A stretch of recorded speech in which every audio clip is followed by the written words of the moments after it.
You know, I love a good Friday. Feels good. You wake up, you know you got high school football tonight. You got a little bit of college football tonight. You got a lot of college football tomorrow, Jack. A lot. LOCFB. Lots of college football. That's right. Yeah. So, today we say hello, everybody. Hello. On a football, fabulous, funk, fresh. It can't be funky. Is it funky fresh? Funky fresh? Is it funky fresh? Is it a funky fresh Friday? Funky fresh Friday? Ooh. Did we just sneak into that? Yeah, okay. I think we snuck into that one. Funky Fresh Friday. What up, everybody? I am Peter. He is CJ.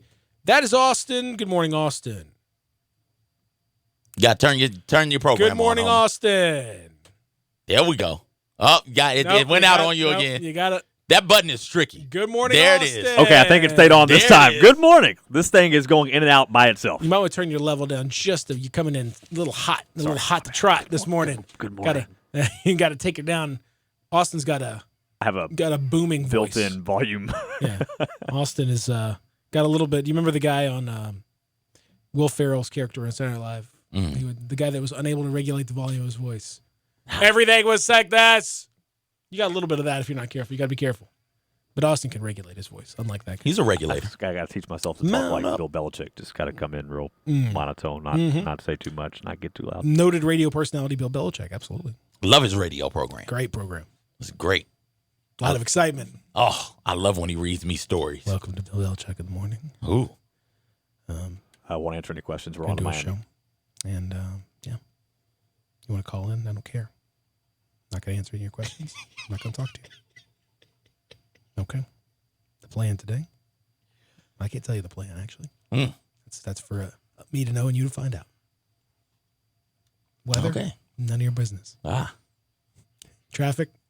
Probably is some. I don't know. I'm just focused on the game. I'd love to listen to Bill Belichick narrate something or one of those audio books. Let's get Bill Belichick to read Where the Wild Things Are. How do you read that without any emotion? Your program is back out, homie. There it is. Every time you touch it, you're shocking it. You're shocking it. And it's back out again, Austin. I don't know what it's doing by itself. I have no control. What? I'm sorry. Oh, you got to be better. It's 7:09, Peter. Come on, man. You don't have to hit us with it like that. You hadn't even set the show. Haven't even set the show. And that is where you want to pop off. Maybe I'm not going to set the show. That is where you want to start at. Maybe I'm not going to. Yeah. Well, can you at least tell the people how to get in touch? No. Okay. I'm not going to do any of that stuff. All right. I guess it's on me. 67129, First Bank text lines. That's how you get in touch with us. You can also give us a call, 360-8255. That's Circle Talk is what that is. 360. Well, wait, not Circle. Wait, well, yeah, it is Circle Talk. What is Circle? 360. That's how many degrees is in a circle, Peter. This is why you should set the show. I've never heard that phrase in my life. You let me set the show, and then you make a weird Why face. are you screaming like Austin all of a sudden? I don't know what happened. Everything was cool. Like everything was good. Was great until you said Circle Talk. And you went Circle Talk. Circle Talk. Now I'm very confused. Okay, all right. 360 degrees in a circle. Yeah. Never ending. And talk. 8255. That spells talk. Okay. All right, let's do it. The Circle of Talk. I'm in the Don't make that face. It's like you ran over something. When I'm like mowing the lawn and like there's a little tree branch in the way and it's that's what it sounded like. You can also message us. I'm sorry. No, you're setting the show. Set the show. You're good. No. Message us at Sports56 WHBQ on the Facebook, Periscope, Instagram, YouTube, and the Twitter. As I like to call it, for pity. Facebook, Periscope, Instagram, Twitter, YouTube. Why would that not be F pity? for pit? Because the Y is YouTube. Okay. I see it. Mm-hmm. Yeah. I got you. Yeah. Thank you. I feel it. You can do all that and get in touch with us, please. Text us, message us, all of that. We are hungry and thirsty for your messages. And I yearn for it. please send us things. Yes. Greeting Whoa. cards Well, can come in the mail.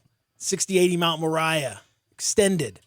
38115. You want to send those in? Do it. Come on, baby. Let's go. yeah. Let's get it. You can also listen in on the app.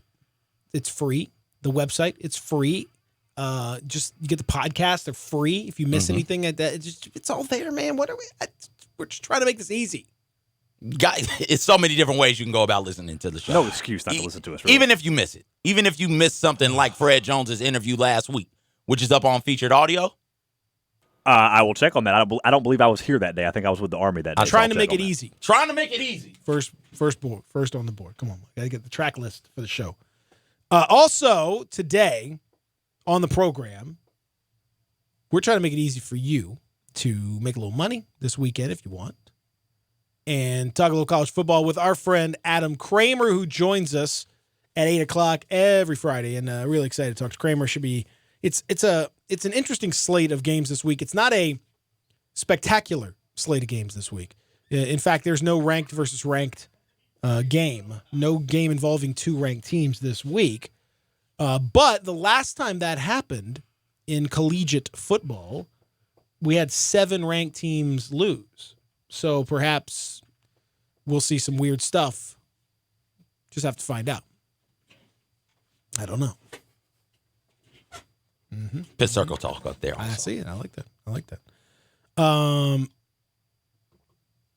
That's 8:00. 9:00, our friend Kari Thompson is coming in studio. He's been in studio the last couple weeks, so I feel like he's probably maybe going to do that. Why you say that like you're asking me? Well, like is that not to pull the curtain back, but you've been the sort of the go-between. You know, is that on me?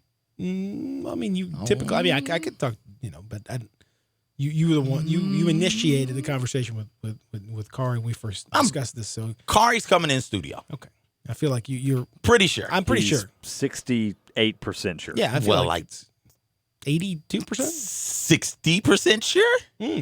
Okay, so it's more likely than not. Yes, that Kari will be in studio. Yes, but will he? I guess we'll have to tune in to find out. It's going to be a mystery to all of us, really, if that is the case. So you can just sit back, relax, enjoy, tune in, do your thing. It's all there. Mm-hmm. Last night. You talking about the Democratic debate or the? I'm not doing anything with any debate. 400 and some days before an election. We're now 416 days. Yeah, no, I'm not doing anything with any debate. 416 days before an election. Why are we doing this? I mean, I'm a big political junkie. I like politics in general. But why? This crazy, like no other country does this. Like where you have an election that's this far out. Like we've got an entire year plus before this presidential election. Like what are we? Is it still is it an entire football team? Is it an entire football roster still running for this primary thing? We're down a little bit. Okay. We're down towards the high teens at this point. Oh, so it's a basketball training camp roster, right? I mean, okay. but we only had what 9 on stage last night, 10 on stage last night. So we're not doing the 2-parter. No, we started to whittle it down a little bit. Okay, we're starting to whittle it down a little bit. Okay. So that's holla at me when we get big 3 roster numbers. Yeah, that's going to probably another, but maybe Halloween. We'll knock a few more out. You think we'll be Thanksgiving? We'll knock a couple more out. Okay. I think by the end of the year we're going to be pretty close because that's when the primaries and all that stuff starts, and then it's the whole deal. So, in any event, that was what it was last night. Very long, and but yet it was still significantly better executed than the NFL game last night. In spite of all that, I think probably more exciting. Than in many respects than the NFL game, between two of what I would consider probably the more frustrating quarterbacks in recent history in the NFL. Cam Newton is the picture of frustration. Just he's unbelievably talented when it's all together, when he puts it all together. but he so rarely puts it all together. Now, when you couple the fact that he's got that shoulder injury and he just doesn't look right, and I'm speaking specifically of him off the field, where he doesn't look right at all. Why does he keep wearing these bonnets? In his defense, Cam has not looked right off the field for a long, long time. Okay. Do we? Yeah, your program out again. His fashion choices have always been strange. Have you forgotten about the AKA suit? The pink and green. Yes, I remember that. Oh, if you've forgotten about that, Google Cam Newton AKA suit. it's like you just can't. It's very difficult to have a normal conversation with somebody who looks like that. Didn't he show up in a romper one time? One time. Oh yeah, or multiple times. One time. He's kicking it in rompers. Short pants romper. It's But in all seriousness, CJ and I were talking about this before the show. Let's get serious, guys. I don't think Cam's been right since Super Bowl 50. He took all those shots to the head, and ever since then, he's not been the same quarterback. He's looked really, really uncomfortable, no matter who he's playing. Yeah, I mean, if you want to try to draw a straight line, I don't know that it's quite that simple, but he's definitely he's not anywhere close to what we thought Cam Newton would be, and this year is a perfect example of that, where it's just like. He's far more known for his outfits and stuff than he is for what you're actually seeing on the field, because what you're seeing on the field is pretty disappointing in general. It was an exciting finish to a game. It was not a particularly well-played game at all, but it was an exciting finish to the game. Bucs end up winning it after the Panthers, with a 4th and 1 inside of a minute and a half, elect with Cam Newton, who is he's many things, but he's still big. He's still a big human being. 4th and 1, they elect to go with a what they call some kind of a ghost package and throw with it gets real spooky, and try to get Christian McCaffrey on the edge, which did not work. That I'm all in favor of being creative and fun and all that stuff, but man, when you're in that point in time, you got a 6'5", 250-pound dude. That's your quarterback. He could literally fall for the yard. You need to get a yard. I mean, the quarterback sneak up the middle, I think from a analytics standpoint, it's successful something like 88% of the time. Like it's very hard to stop with any quarterback, much less one of the biggest quarterbacks in the league. If you just snap it and get a nice little push, chances are you're going to be able to get that ball just where you need to get it, especially with replay and all that stuff. You just have to get it there, just a little bit. Okay. Why? Why are we doing this? Why are we trying to get real cute? What are we doing there? I don't know, but if I'm a guessing man, if you allow me to recklessly speculate, if you don't mind. That's the whole point. Reculate is what we do on this show. Reculate. So I'm going to reculate here. You put the ball in your best football player's hands in that moment. And who's the best football player on the Panthers right now? Well, it's not Cam Newton. It's Christian McCaffrey. But unfortunately, it's got to go through Cam Newton first. And it doesn't have to. Not if you line up in the package. Not if you line up like that. So you put it in your best player's hand and trust them to make the play. And Christian McCaffrey just didn't make the play. It speaks more to the fact that Cam Newton, that Norv and them don't think Cam Newton is right and don't think Cam Newton is the Cam Newton of old, the best player on the field. Julio Jones is your best player. Put it in his hands.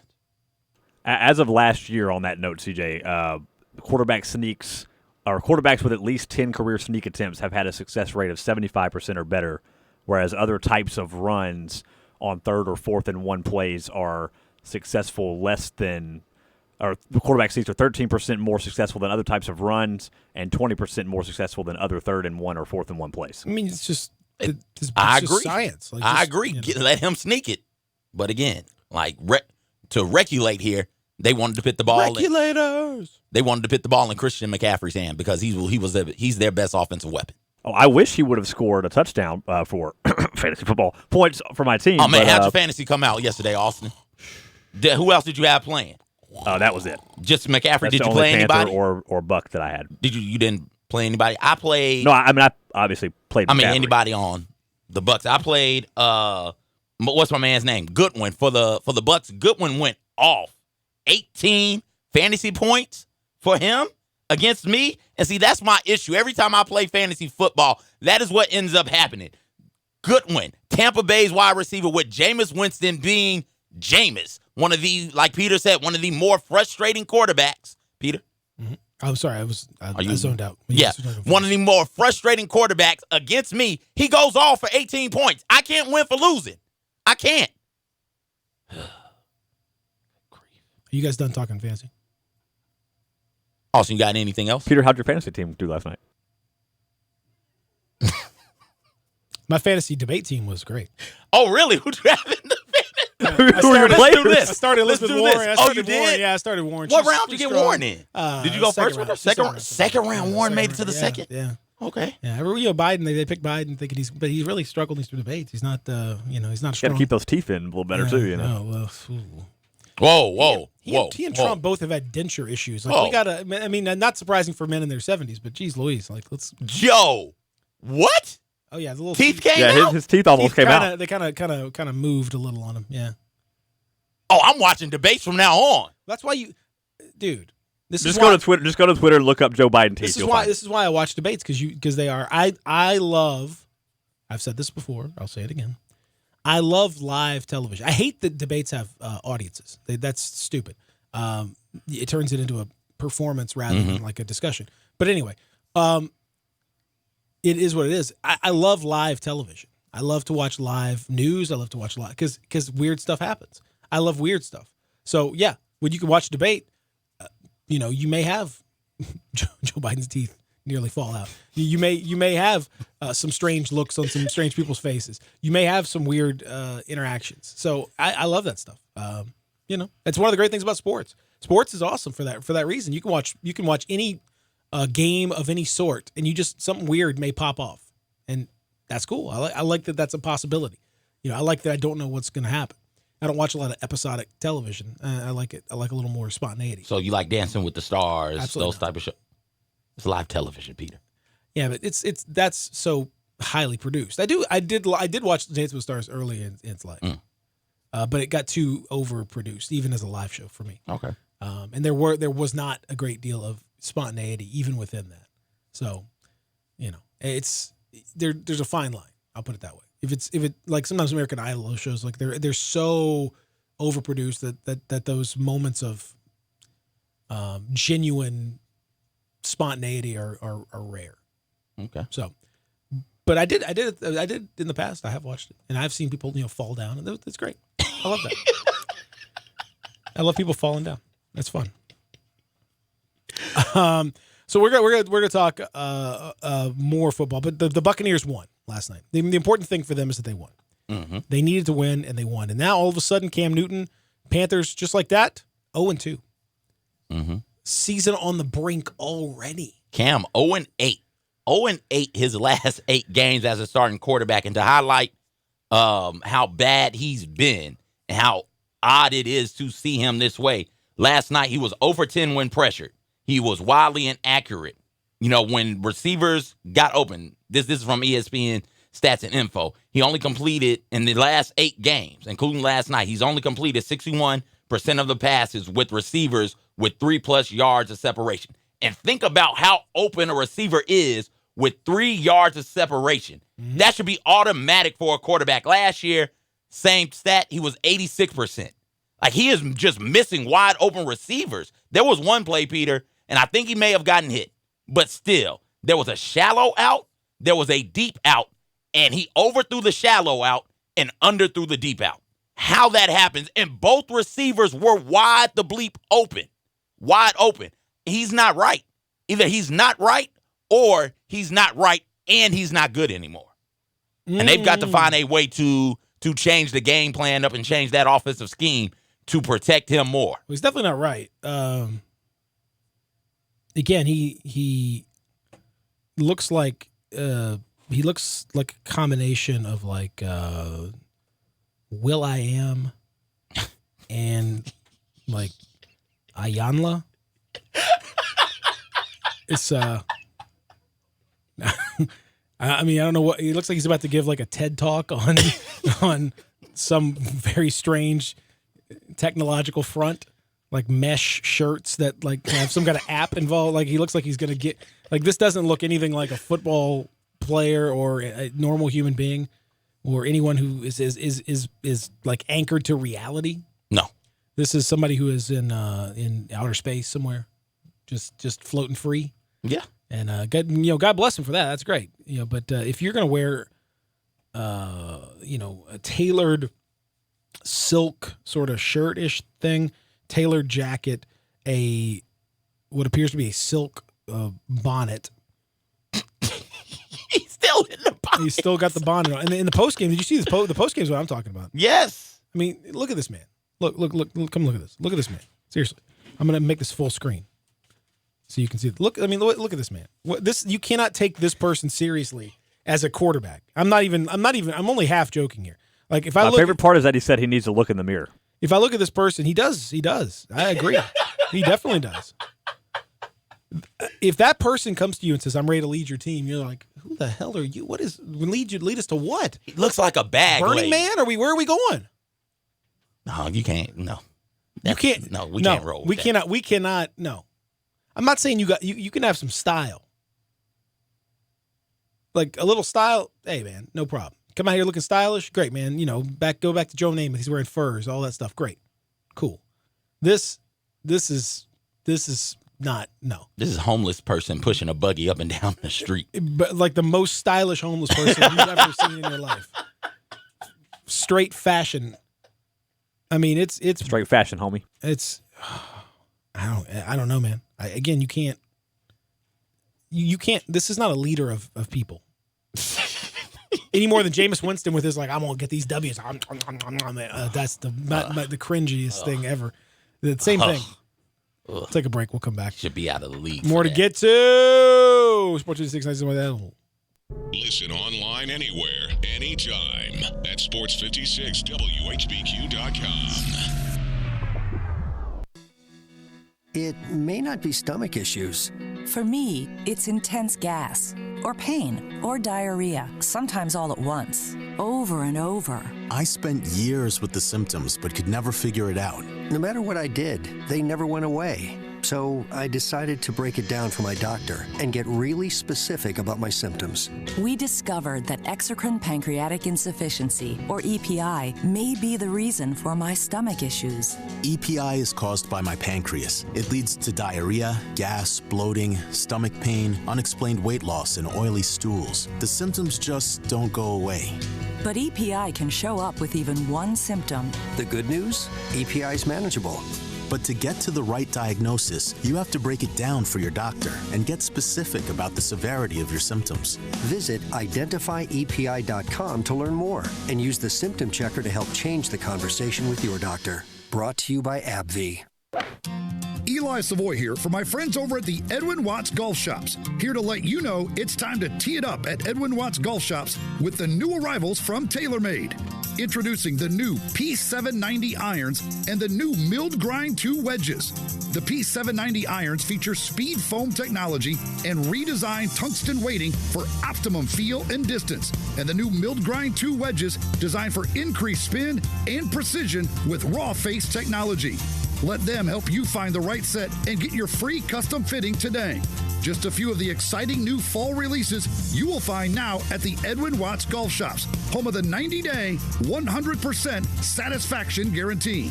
Visit Edwin Watts Golf Shop and check out new P790 irons and the new milled grind 2 wedges. The Edwin Watts Golf Shop on the corner of Poplar and Perkins Extended. We'll see you there. Edwin Watts Golf Shops, serving golfers since 1968. Hey, you doing, people? And if it's a Chevy you're looking for, any new Chevy, Olive Branch is where you need to go. New 2020 Silverados and Blazers are at All-Star Chevrolet, ready for you to drive today. Traverse, Equinox, Impala, best new All-Star Chevy lineup ever. And most have 0 for 72 financing. So give these Chevys a test run. Roll the windows down. Enjoy the weather. Crank the music up. Pretend like the car is going to be yours, because it is going to be yours. And best of all, All-Star has the ABCs. A, the All-Star Challenge. Take any written offer from any Mid-South auto dealer to All-Star Chevrolet, and you can get a better deal, new or pre-owned, or they buy you a tank of gas. B, best buying experience, period. No wasting your time. They make it easy. And C, customer care. You're all in. Loaner cars, free oil changes. It's the All-Star family, and they're going to treat you like that. It's not South Haven, not the Pike, not Collierville. It's got to be Olive Branch. Find new roads to All-Star Chevrolet or go to allstarautogroup.com. Stop. Pick up your golf clubs. Head to my favorite place, Vantage Point Golf Center, 9580 Macon Road in Cordova. Open 7 days a week. Vantage Point Golf Center. They got it all. Top tracer powered by Top Golf. Track your shots like the pros. You know exactly where you hit the ball. Have a beer, eat a sandwich, and relax. Over 50 grass spots and fully lit for nighttime. There are 18 holes of mini golf. It's fun for the whole family. Visit Vantage Point Golf Center. They've got it all. 1 mile west of Houston Levee. Get your gun, Nelly, and saddle up Penelope. It's Western Trading Days at Sunrise Buick GMC. Old-time trading prices on over 700 new Buicks and GMC trucks, and the Sunrise Used Car Corral has over 500 in stock. Branch managers have been told to cut prices to the bone, and remember, you can bring your car to Sunrise Service no matter where you bought it. If you're a good person with bad credit, SunriseMemphis.com will help you put one of your brand on these little fillies. Free hot dogs and Cokes at the Chuck Wagon. Western Trading Days going on now at all 3 Sunrise locations. We make it fun to buy a car again. Got something you want to get off your chest? You better have a backup plan. Want to join the conversation? Someone needs to tell him he has to grow up. Join us on the First Bank phone lines at 360-8255 or the First Bank text line at 67129. Welcome back to the Peter Edmiston Experience with CJ Hurt. Here once again are Peter and CJ. My baby.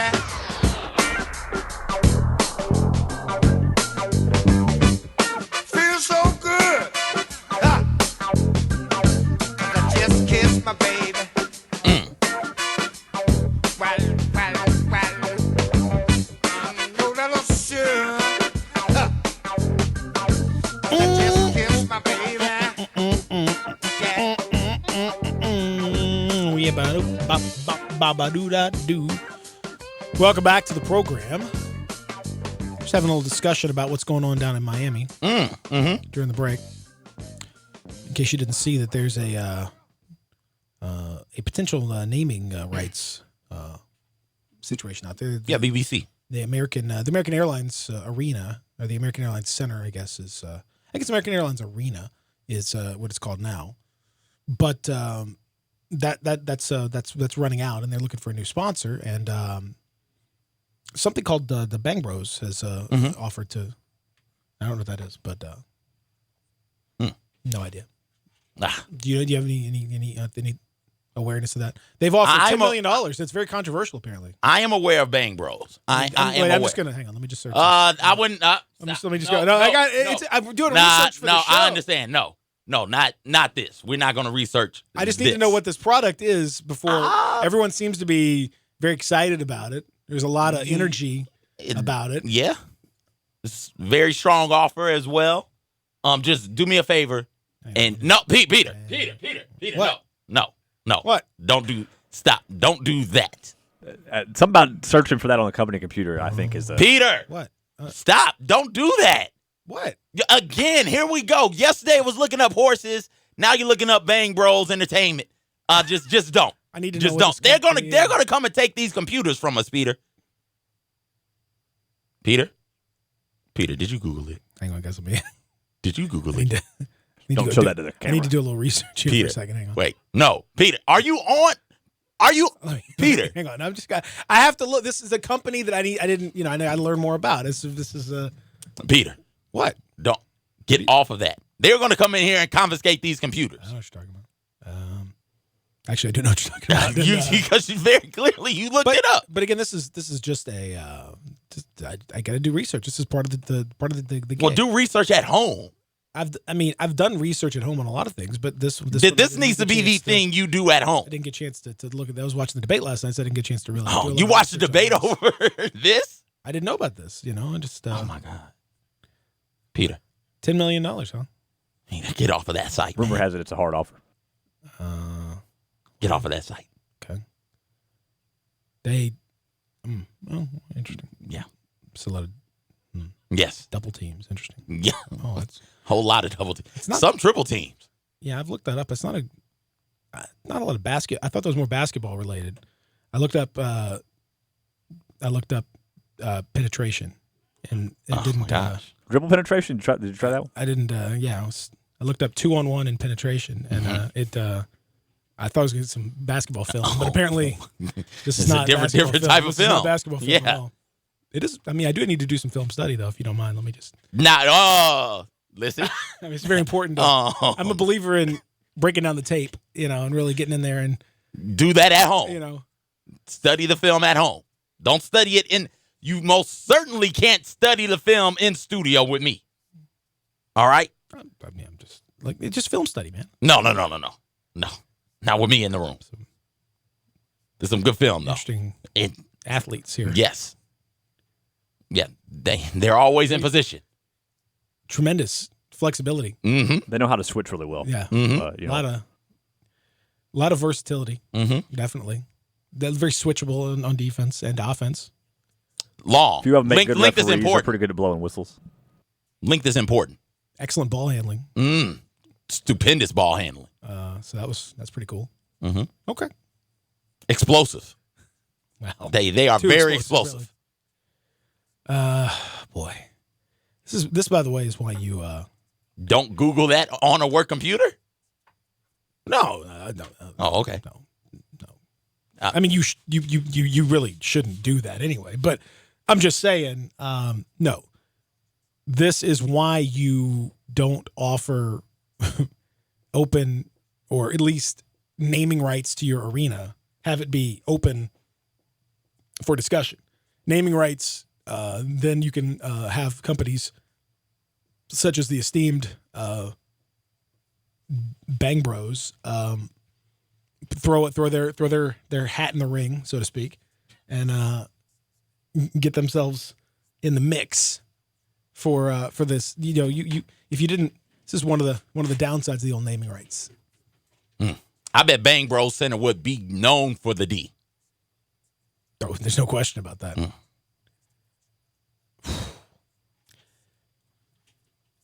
The new Grindhouse? Definitely the Grindhouse. Definitely the Grindhouse. I don't think this is going to happen, CJ. I'm just going to tell you that right now. Okay. I think this is unlikely to go through for a lot of reasons. I mean, got to shoot your shot. I can't remember if it was Sharon on Twitter or not, but somebody made the joke that the courtside seats would be replaced with those cheap leather couches that they like to use in their films.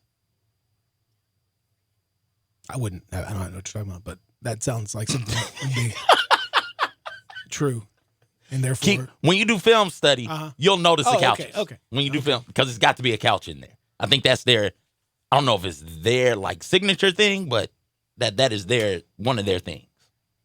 You got some more scouting breakdown you want to tell me about? Yeah, I mean, I can break it down for you if you so choose, if you want. I mean, they sit you down, they do a lengthy interview process. For me, it's too long. I don't need you to interview them.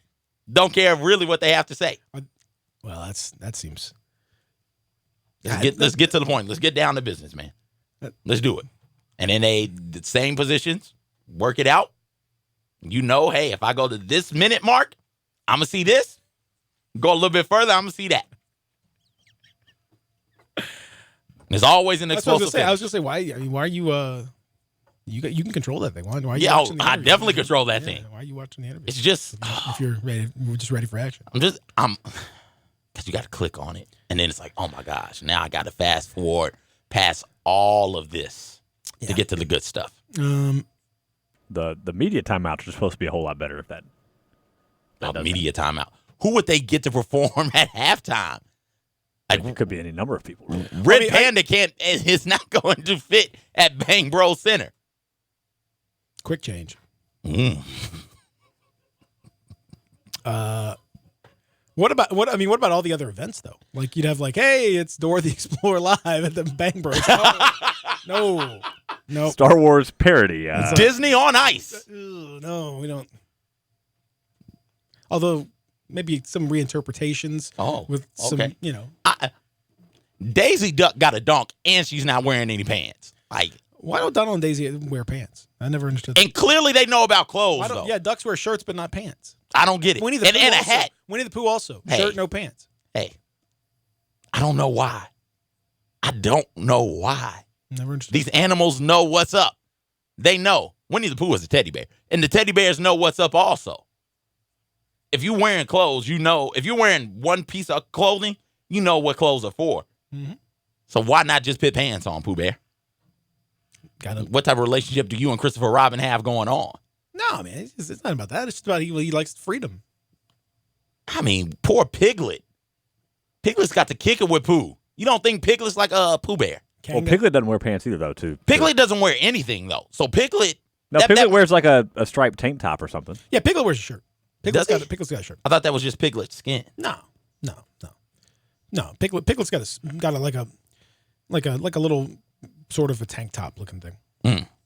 And sometimes you see Piglet in like a little scarf. That is a long tank top sort of thing. Yeah. It's a thing. Is that a romper? Is that what we're gonna call that? Because it covers the legs. Yeah. Okay. Piglet rocks a romper. Yeah. So I mean, Piglet's got the romper. Now, the guy that you need to be worried about is Eeyore. Eeyore is buck naked except for a bow on his tail. Okay, why you gotta talk about Eeyore like that? Eeyore's my guy, though. Eeyore's sad, though, because he got no clothes. I love me some Eeyore. Oh, man. Eeyore's Bill Belichick. All right. We're on to Miami. More football. Tigger's butt naked, too. Mm-hmm. Well, yeah, but, Tigger's bouncing all over the place. Tigger's a bit freer than the rest. Tigger could be featured at the that tail he could be featured at the BBC. He's pretty, he bounces pretty That's well. what I'm saying. Take that. Are we sure that's the tail? Well, I mean, I'm pretty sure. Okay. Adds a different dimension to the whole thing. Pretty sure though. Okay. Yeah, Tigger's awesome. I love Tigger. Wonderful things about Tigger is Tigger's a wonderful thing. Mm-hmm. Definitely my favorite. Top tomato rubber, bottom tomato spring. Winnie the Pooh character. We all know that. Yeah. So is that what's the best? How do I phrase this? A non-traditional sponsor that you'd like to see on a non-traditional sponsor. Mm-hmm. Bang, I would think this. Bang Bros is up there. I think they're a very non-traditional sponsor. To say the least. I think that's fair. I mean, the Hub. You can roll with the Hub. Because back in the day, Platinum could have gotten some naming rights on the Platinum Pyramid. I mean, it would have been put some put the neon around the edges of the pyramid. Put that purple neon. Mm-hmm. Really could have done some things. Does it have to be in this area? Because I was thinking in Atlanta, Magic City. Folks come far and wide to go to Magic City. The Hawks are basically sponsored in some small part by the. Most of the Atlanta teams are. They get some help from those Atlanta games. It's very much like L.A. That hangover game. New Orleans. If you catch like an afternoon sort of game in one of those, it could be a lot of performance dips a little after some of those nights in the town. Well, it's great. It's great news for everybody. So just keep up the great work, everybody. FedEx Forum changed that to the Pony Center. The Grizzlies could be known as Pony Express. I mean, there's some ideas. These are good ideas. These are great ideas. In fact, we should make them happen. Alternative uniforms. Make them pink.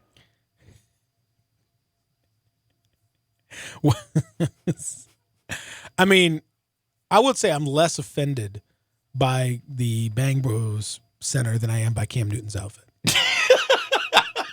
100%. Like, that's less offensive to me.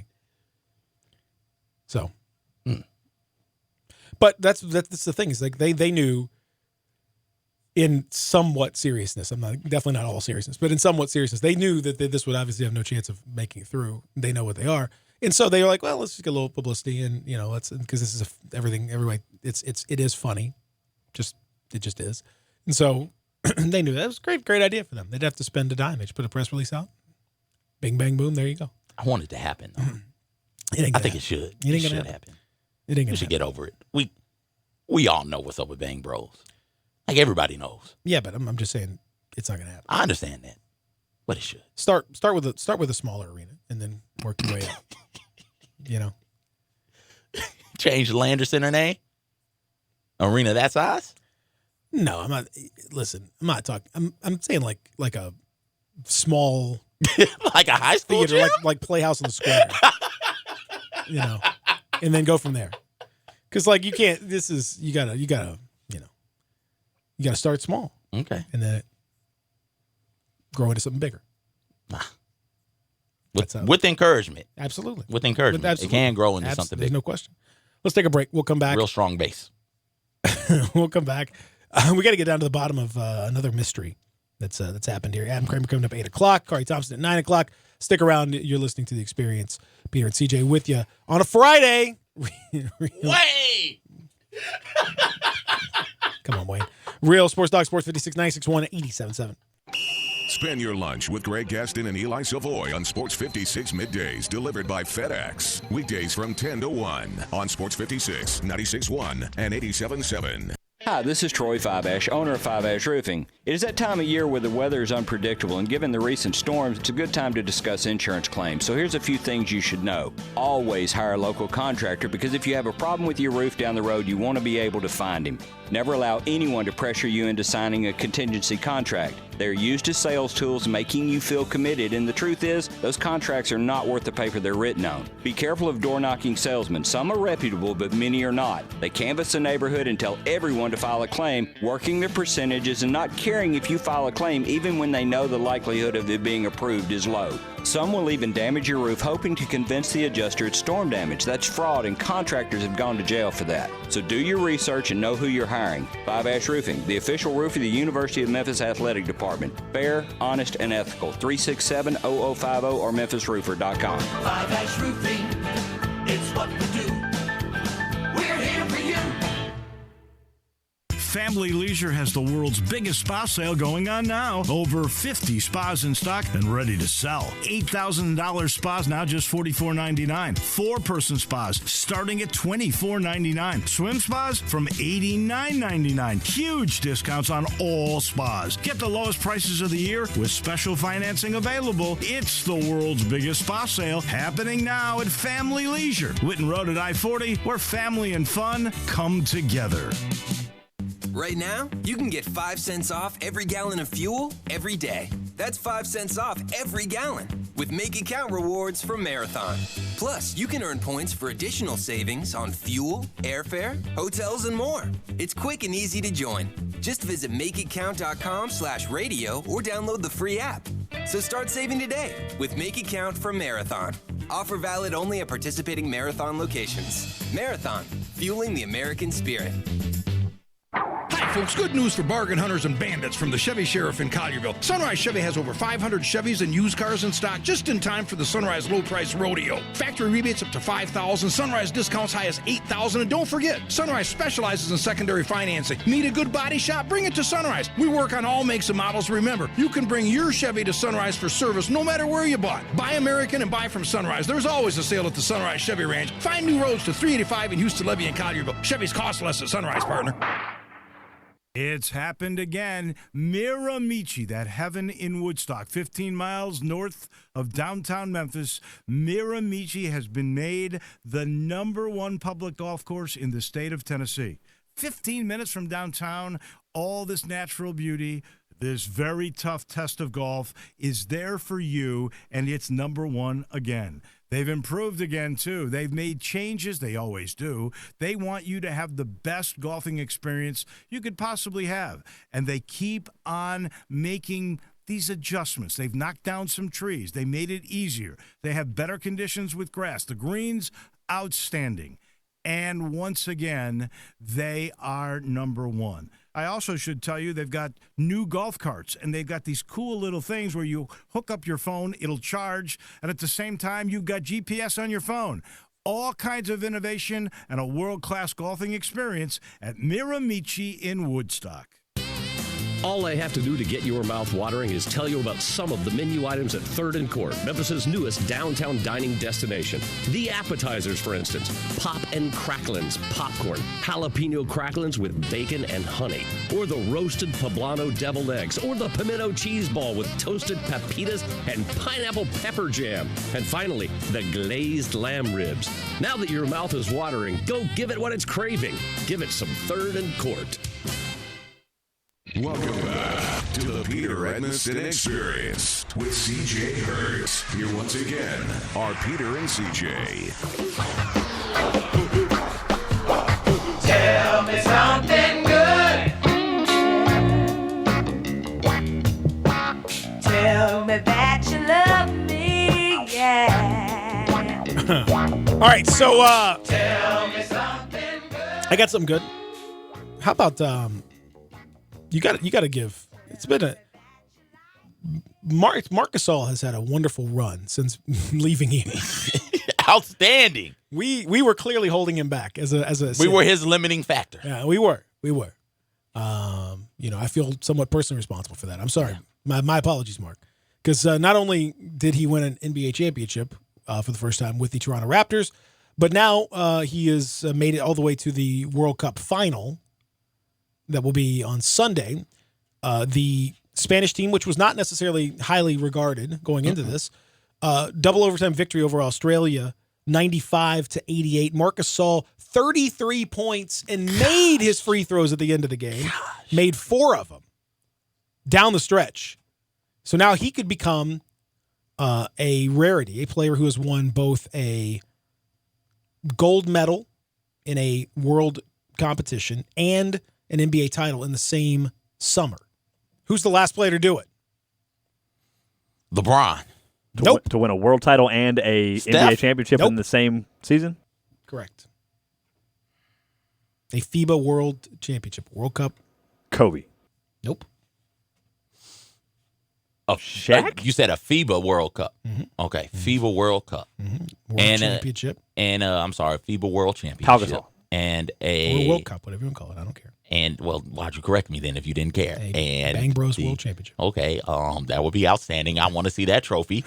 No, you don't. No, what are we... Now I got questions about this trophy. Damn the question. Tell me so I can ask the questions about the trophy. Anyways. Are we just going with anatomies? Are we going 2 people in certain positions? How are we doing this? You're the big dog. You know what I mean? Is this player an American or a world player? He is. Okay. He is an American or a world player. That's correct. All right. I don't know. He is an American. This player is an American. Who? I give up. I got This nothing player for is you. very tall. He is just under 7 feet tall. He is very versatile. He is KD? Nope. No. He's well versed with Brooke Lopez? No. He's not won an NBA championship, has he? No? Good God. He is well versed with fame. He is seen both sides of the coin, so to speak. He is no stranger to drama in many respects. Draymond. Lamar Odom. Lamar Odom is the last player. And Lamar was really good in the World Cup. He was really good for the Lakers for a little bit. Yeah. Lamar's real a versatile. great. He Lamar's is a outstanding. phenomenal. I loved watching Lamar His game Odom is play. great. He's like he's such a he's so tall, 6'11", and can like handle and could theoretically do a lot of things. Did a lot of things, not just theoretically. Well, did a lot. He did, but not consistently. Like that's why it remained more in theory. And then his own personal demons, obviously, stopped him from doing a lot of other stuff. Freaking Lamar Odom. But he was at his best. Amazing. And he recently, by the way, has come out and said that Mark Cuban, the owner of the Mavericks, was abusive towards him during his time in Dallas. Said he kicked him in the shin one time. What? Yeah, and during a pickup game. No. Said he was verbally abusive. And why? Kicked him in the shin, and he called him an expletive as he searched for a seat on the bench. He should have whooped Mark Cuban's ass and called it a day. That is where you go Latrell Sprewell. That is where you grab somebody by the throat. Well, kick me in the shin. Mm-hmm. And I'm blessing you with my. I'm an NBA basketball player, dog. I don't got to play pickup with you and your rich friend. He's and he detailed all this in the official magazine of Miami, D Magazine. Okay. I don't. Oh my gosh, what is going on in Miami? It's not it's really Dallas, but I mean, Oh, okay. I just feel like we've kind of. I'm sure that's going to soon be the official magazine that you read when you go in there. Uncle Lou's going to be sitting courtside at Bang Bros Center at the BBC. Oh, he's very excited about that. Yeah. Very excited about that. Every night is going to be halftime show by Uncle Lou. Oh, he just in his element. In his element. Let's take a break. We'll come back. Hour number 2 on the way. And we're going to talk to Adam Kramer. Let's get it. Woo! Let's go.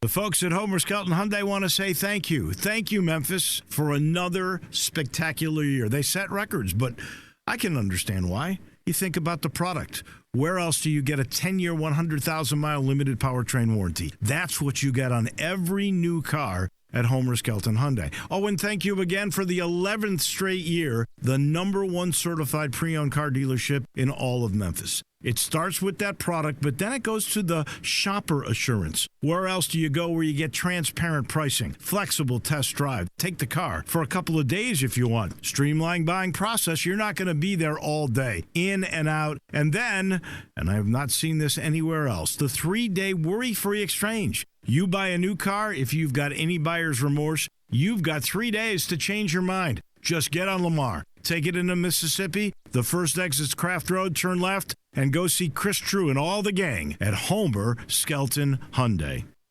Memphis, it's official. Crab King Seafood is where it's at. For the most flavored seafood and biggest plates, run to a Crab King's near you. Visit our Bartlett Cordova location at 7140 Stage Road or our East Memphis location at 5992 Knight Arnold Road. Starting this week, get 3 juicy snow crabs, 17 shrimps, 2 whole sausages, 2 corn, 2 eggs, and a large side of potatoes for only $43.99. That's right, $43.99. The price, the portions, the service is why Crab Kings is #1. Make the right choice the first time. Make it Crab Kings. Come and devour our tasty snow crabs, king crabs, shrimp, salmon, and catfish. Enjoy Memphis' best tasting pastas with your choice of toppings. Visit our Bartlett Cordova locations at 7140 Stage Road or our East Memphis location at 5992 Knight Arnold Road. Crab Kings is open Tuesday through Sunday. For more information, Google Crab Kings Memphis or download the app. Crab Kings, a Memphis original.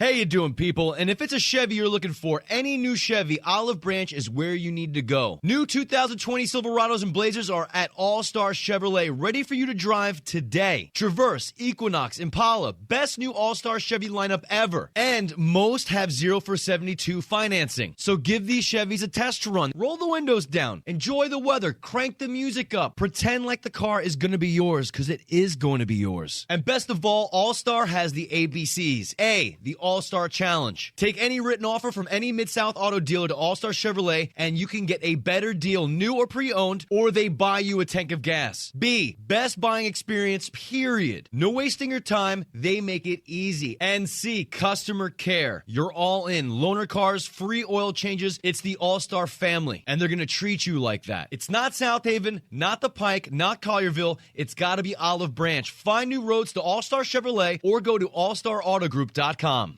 Frontier Western Store's world-famous boot showroom is waiting for you. With aisles and aisles of boots in one easy spot, you will find your next favorite pair at Frontier. Everyone loves Ariat boots, and Frontier has over 1,000 pair in that brand alone. Come grab a pair of rugged work boots like the Workhog, or discover an everyday classic in Ariat's Rambler. Tons of other brands as well: Rocky, Dan Post, Red Wing, Durango, Justin, Twisted X, and many more. Frontier constantly restocks and refreshes their lineup of boots, so you're certain certain to walk out of the store happy in your new comfortable footwear. They have a wide assortment of sizes available for men, women, and children. Work, dress, or play, Frontier's knowledgeable staff will cheerfully help you find the perfect fit. It's boots galore at Frontier Western Store, 5880 Goodman Road, Olive Branch, or on the web at frontierwesternstore.com. Family owned and operated, you know it, since 1967.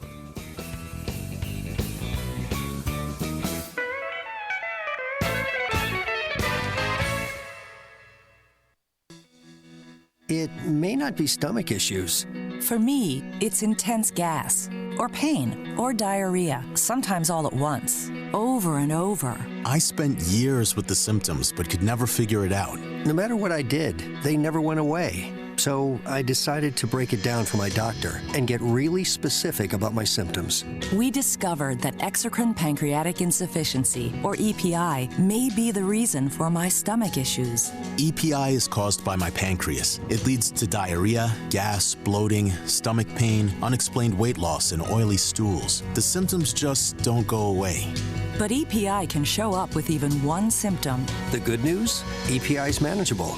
But to get to the right diagnosis, you have to break it down for your doctor and get specific about the severity of your symptoms. Visit identifyepi.com to learn more and use the symptom checker to help change the conversation with your doctor. Brought to you by AbbVie. 125 seasons of Ole Miss football. Caught by Deuce, he may go. Under Dexter center. breaks a tackle. Mike Wallace between two defenders. The tradition continues. He's in the end zone. Touchdown, Ole Miss. Breaks a tackle. He's gone down the sideline. Touchdown, Ole Miss. He is a beast. Saturday, Ole Miss takes on Southeastern Louisiana. Pre-game coverage starts at 1 with kickoff at 3. Right here on your home for the Rebels. Sports 56, 96.1 and 87.7 FM. We are Sports 56, WHBQ Memphis, WIVG FM Tunica Memphis, and WPGFLP Memphis, Flynn Broadcasting Stations. Welcome back to the Peter Edmiston Experience with CJ Hurt. Here once again are Peter and CJ.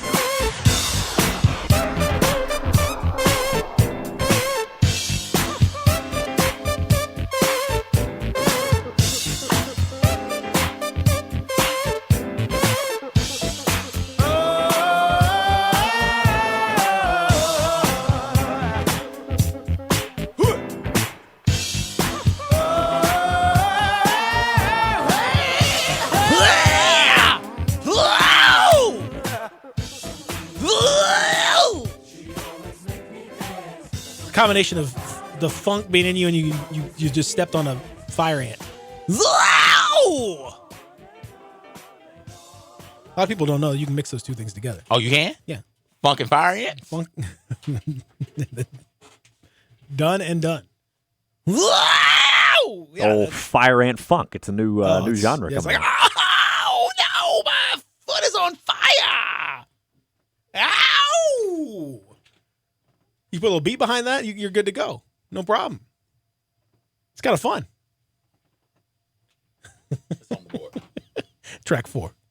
Track 4, baby. All right. Welcome back. It is hour number 2 here in the Family Leisure Studios. We continue with the experience on a Friday. And you know, when we get around 8 o'clock, it's hot outside. Going to get a little warmer today.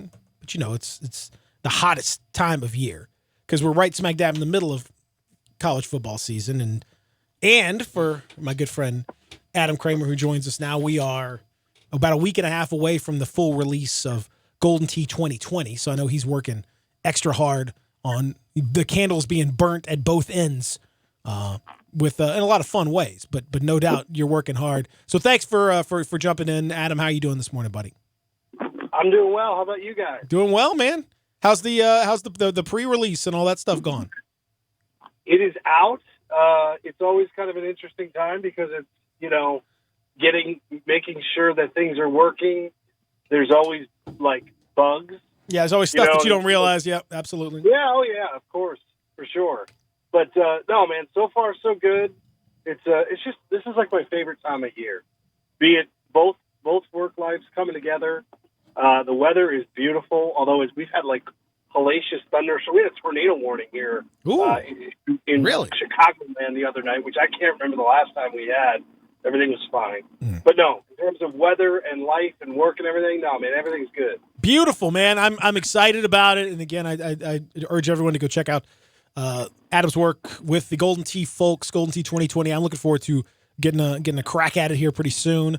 And you can go see he's got lots of good videos on YouTube and lots of information out there. And those of you that like to play, there's plenty of bars around here that have the Golden Tee out there for you. They'll be upgrading soon, if not already. So go and check that out if you can. Maybe even tomorrow when you're watching all these games. It's a great little. One of my favorite things to do on a Saturday is to go to an establishment, hang out, watch a little football, like in between games or like maybe at halftime, go sneak in 18 at a Golden Tee and then come back and finish up, and then maybe in between games go back and do another round. Different course. I mean, they really pair like a fine wine and a beautiful steak. They pair beautifully, these two things. It's wonderful. It does. I just upgraded the game in my house. Oh, nice. This is obnoxious. But I am home this weekend for games. So that is like the perfect complement of tomfoolery right there. So I'm excited about that.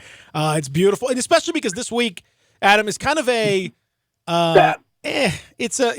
first time in a while that we've seen a non-ranked versus ranked opponent. And ranked rankings are not the be-all, end-all. The last time that happened, we saw 7 ranked teams lose. I don't know that necessarily we're going to see that this week, but there are some intriguing matchups on the card, if not necessarily super-duper glamorous matchups. I want to start tonight because CJ's got this on the board. You got a lot of people I've seen a lot of love on Carolina plus the 3 tonight at Wake Forest. Carolina bidding to become the first team since 2012. Oregon State to start 3-0 with all 3 of those games coming as the underdog.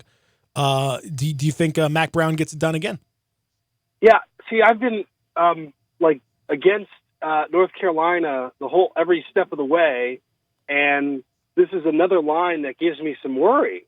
Even though they've looked good, they played well. Although last week was excuse me, I should say against South Carolina was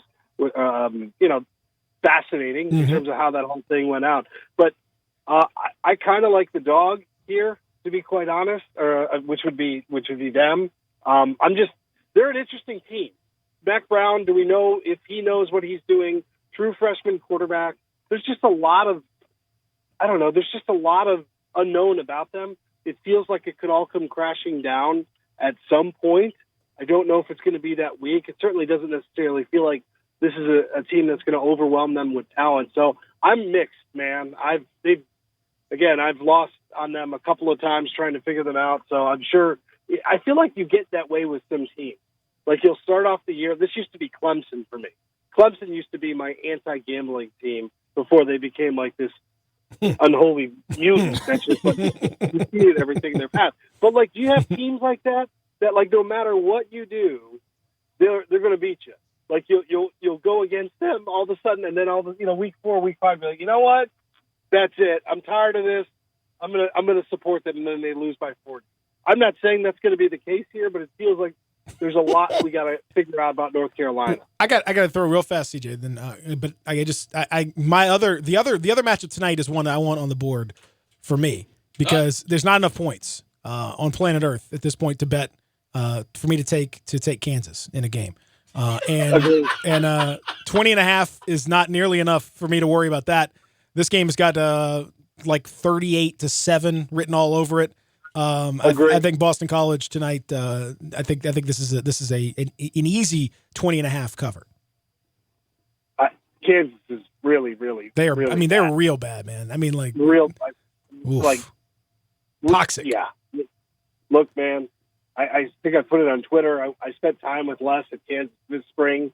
Rick Ross was there. It was great. We're always going to have that moment. I can't say I feel warm and fuzzy about this whole experiment right now. No. I don't know how you could, given the fact that they needed like a walk-off touchdown against Northeast, Southwest, West. Indiana State or something, was it? I think. I want to say Indiana State. That seems right. But and then Coastal Carolina. It's just bad. Yeah, Coastal housed them pretty good, yeah. Yeah, so it's not good. I'm kind of with you there. One of my teams, the teams that I have no clue what they are until about midway through the season is Iowa. They got a matchup with Iowa State is always a fun game. It's a pick 'em from what I'm seeing. Who do you like there? I'm an Iowa. Yeah, I went to Iowa, so I'm a bit of an Iowa homer. So that's fine. It's not actually. It's rare that this game is your your highest profile game. I'd say this is probably the premier game of Week 3. No, I mean it feels like it. And I wrote about him this week, so there's another plug. I'm going to make this all about me. Woo! I love it. But AJ Epinesa, if you've not watched him, it is rare that Iowa has. Now, linemen they produce, offensive linemen they produce pretty regularly. But it's rare that Iowa gets like the bona fide blue chip, can't miss, that's an NFL dude prospect. And AJ Epinesa is that. He's probably a top 10 pick next year, junior. And against Rutgers last week, he was awesome. This guy is 6'5", 280 pounds. And just watch him. I know we don't usually, glue yourself to Iowa, but if you want to see a team that's going to be a big-time draft prospect, Epinesa is there. I'm really curious to see what Iowa State does with him. The last we saw of Iowa State, it was bad and ugly against Northern Iowa. They had to eke out a win. They almost fumbled on the goal line. I mean, it was a great game. It shouldn't have been. I don't necessarily take too much from that. Those kind of games happen. I like the under here, honestly. I think under is a really good play. I think it's going to be kind of ugly and defensively charged. I think Iowa will win, but this is a bizarre series having lived it, and home field is always hugely advantageous. So I could see anything here, but I do like the under. I think defense is going to be there's going to be plenty of it. Yeah, I got the under on the board, under 44. Ooh, under on the board. It's interesting because I was actually tempted to take the over, put it on the board. I'm not going to do it. No, okay. I feel like if it's a weird game. I got a weird feeling about this one. I don't know why. I feel like we're going to have some downfield slinging. No, I do. Peter, I know. Peter, you're not going to get that thing slung down the field. I feel like we're slinging some hash browns. No, the hash browns are not being slung in this football game. I'm just telling you. I feel that way. Both the quarterbacks are pretty good. Yeah, they can throw it. Both quarterbacks can play. Stanley in Iowa is probably in terms of physical tools, the best they've had, since I can recall. The problem is, and you saw it last week, he was really good. But occasionally, he'll throw a deep ball to somebody 40 yards past his receiver. So it's just not great. It's just, but he's been really good. So no, I mean, I could see it. It just feels environment-wise, this is going to be kind of gross and conservative play calling, and I don't know. I just get a vibe. The under vibe feels strong in this one. Does this? It feels like they're begging me to take Maryland. -7 at Temple. I mean, Temple's pretty good, theoretically, and they looked good in the game against. Let me check my notes here. Canisius in week 1. So let's maybe hold off on the bouquets. But Maryland is just killing people. I mean, this is crazy what you are seeing from them. They've scored 142 points in the first 2 games. And against Syracuse, they just crushed them. I don't know, man. This 7 is a fairly low number for what we've seen from Maryland, is it not? The line stinks. I mean, it does. Something's up, right? No, it stinks. There's no doubt about it. It opened at 4. I'm torn on this because watching Maryland last week, it was like, my God, I would hate to play this team. They found a quarterback. They found a coach. They found an offensive system. I'm a contrarian player, and I saw this too. So, I look for this stuff. Now, the part that scares you a little bit, I would feel better about the contrarian play if they just left it at 4, right? They were just taking all that money, but they have adjusted. I mean, compared to the opening, it's almost doubled. I still kind of like Temple. I'm with you. This is sort of one of those plays, though. This happens where you think you spot something. And Temple is a pretty good team. Kind of a weird letdown spot. All the makings of an eked out Maryland win. Also, kind of think the over could play here too. And defensively gives up some big plays, et cetera, et cetera. But this is also one of those games where you try to get cute, and Maryland just drops a 60 burger on there and wins by 35. You can't tell. I touched all the bad things to do gambling wise. I feel like I've done them all. But yes, no, I have that same spot that you have. it doesn't pass the smell test for whatever reason. There's no doubt about it. It's a weird. It's a very weird one to me. One of mine on the board, Adam. I feel good about Alabama at South Carolina. I love second Bama. time this decade they've played. I know it's been a while, but I love Bama, and I love Bama against mediocre to bad SEC teams, and South Carolina is probably more bad than mediocre. But you could say that about the majority of the SEC East at this point. And Alabama, to whatever kinks they may have had in the first half against Duke, seem to have worked them out in an unusually strong beatdown. Saban very nearly covering a 50-plus point spread, which is unusual for him, against New Mexico State. They look pretty good to me, Adam, and I feel pretty confident in them going into South Carolina and putting a little woodshed style beatdown on the Gamecocks. Really, really interesting story in this is a true freshman going up against Alabama. You just don't see it. No, very first time in the regular season, I think. Right? I mean, it's. Like Alinsky looks like he's going to be really good. Watching him last week. I mean, obviously with his brother, this is it's a pretty powerful story to begin with. His brother at Washington State, of course, who committed suicide. You saw him point this guy last week, and just watching him, this was one of the best quarterbacks in the country. He looks like he's going to be something. So that's kind of the only thing that gives me a little cause is we don't know what we have here. Tough test. This is not the team you really want to get your seasoning with for sure in Alabama because they are, they're just, I think they're going to come after him and it's going to be a long day. I'll probably stay away from the line. I don't know. It's a lot of points. I'm still getting the vibes for what this is going to look like. But, I mean, man, that's a huge, huge number on the road. And, yeah, it wouldn't surprise me at all to see Alabama roll comfortably. Go ahead, Pete. No, you're good. I mean, elsewhere in the SEC, I like watching sports because I like seeing things I've never seen before. Florida goes to Kentucky, and I've never seen Kentucky beat Florida at home. It's an 8-point game. Florida is favored by 8. Who you like in that one? I think this could be close. I think they could cover the number. I'd be really surprised if what happened last year happens again. I think Florida is set up to play this game a little better. But if you have your offense turning it over all over the place, and I mean, I could see this getting bad for them again. You know what I mean? I really could. So I think. I'm sorry. Ambulance is back. I promise that's not me. Good. No, I could. I kind of like the spread. I'd be really surprised this year with an upset. If that's the case, Florida fans are just going to melt. You're just, Avengers, where they just kind of disappear. Yeah. That's what you're going to see Florida fans do in front of you. I don't feel so good, and then just evaporate. Too soon, Kramer. Sorry. What? I mean, I know Syracuse got housed last week, and we talked about the Maryland side of this thing. But now Syracuse hosts Clemson. Last time that happened, of course, Syracuse with the fun upset. This one is what passes for the primetime game this week. And Clemson now is a 28-point favorite, as I look at it this morning. And now, we just talked about it with Alabama. I mean, that's 4 touchdowns is a crazy number to lay on the road against a quality team. But Syracuse didn't maybe look as quality as we would have hoped necessarily. Is this a Clemson Trevor Lawrence show, or do they kind of win but come a long way from covering?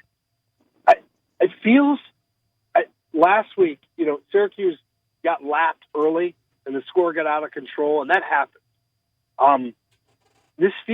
Syracuse has given Clemson fits, not just last year, but the year before.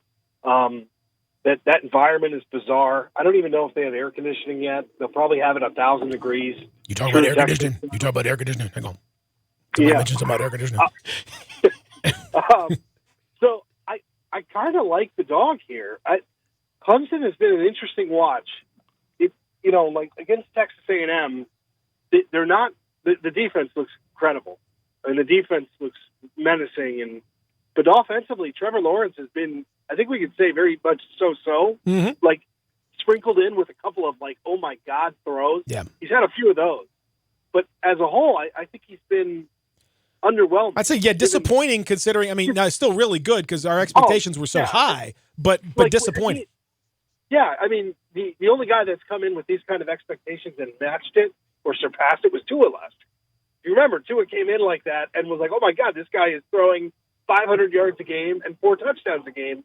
Like, Trevor has been fine, and they obviously, they just trounced, I think, a pretty good A&M team, but it hasn't been all that impressive. So I think they've got some offensive things to figure out. I actually kind of like I'll take them points, and it could go bad. Syracuse last week may not have been one of those games where it spiraled out of control, but Syracuse isn't as good as we thought. But I kind of like the underdog here. Not to win by any means. Oh God, no. We're talking we're talking points here. We're talking strictly points here. Do Memphis fans coming off of a nice win over Ole Miss, and Ole Miss looked a little bit better, certainly against Arkansas. Arkansas got their set of problems for sure, but they're on the board. But Ole Miss is they're on the who's on the board for the bowl game watch. Oh, the bowl game watch list. Yeah, very much. Yeah, Arkansas really took a step. Arkansas and Tennessee really took 2 big steps forward in the bowl game watch list for us. Memphis goes on the road. South Alabama, not a bad team, an interesting team. And, Memphis has the offense kicked it into high gear a little bit against Southern. Second half, you saw Brady White actually sling the ball downfield a little bit against an admittedly, inferior opposition. This is a better team, and Memphis on the road, minus 19. You got a feel on this game? It feels like a lot. It does. It feels a lot to me, too. That's not a knock at Memphis, but if you watch, I don't know why you would have, but if you watch the opener against Nebraska, I mean, South Alabama played a bit of defense. They're pretty good. Like, they're pretty good. It's kind of an interesting spot. I think Memphis is going to win and probably somewhat comfortably.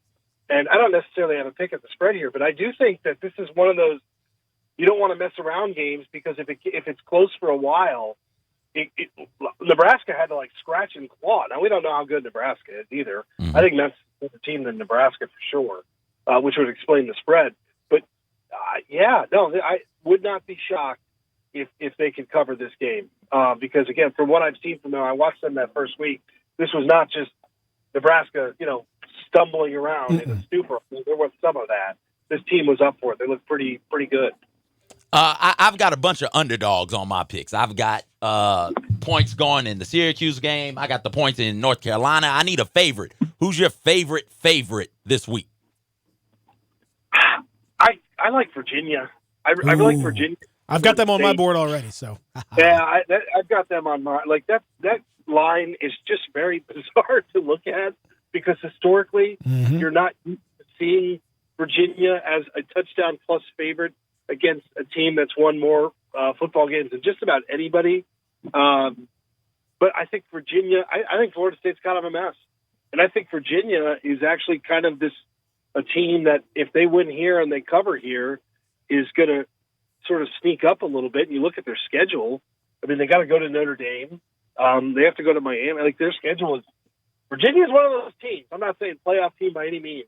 I think this is a really interesting spot for them and kind of a statement game and a terrifying, just a horrible, horrible situation for Taggart. You're playing a good team whose football reputation is not great.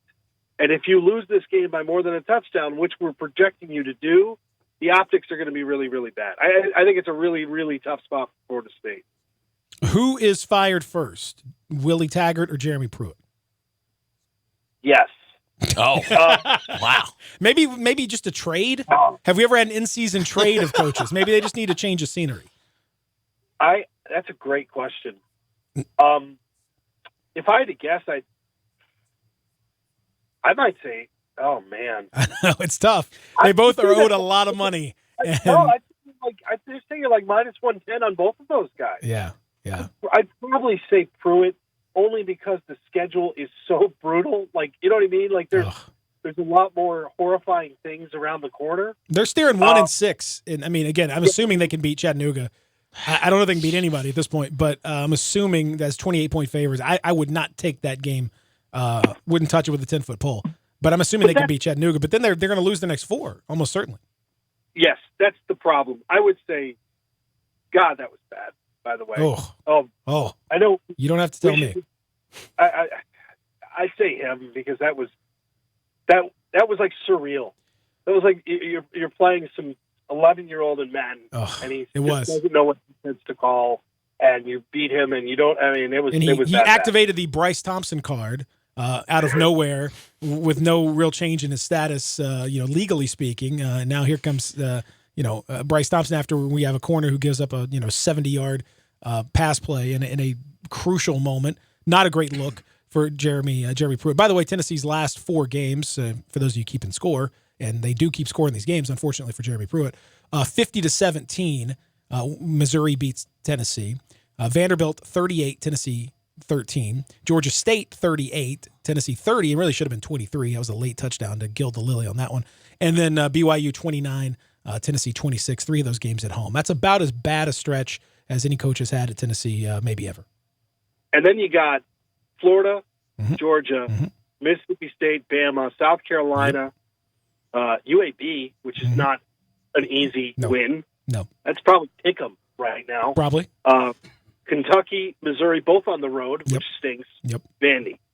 I don't know. How many wins you got in there? I mean, that's two. I think two is like, that's 2-10. You're looking at 2-10 hard. 1-11 is certainly on the. It could happen. Like they're not going to allow that, right? Like you have that kind of year, and like you got to. It's a $9 million buyout, but you could do it, and everyone and their mom is like piling up on the Phil Fulmer's ready to. I mean, it's. I got it. Like it could be. I don't know. Even Phil, I don't think can pull that off. And like I said, Adam, you know this. You were contemporaneously documenting this whole deal.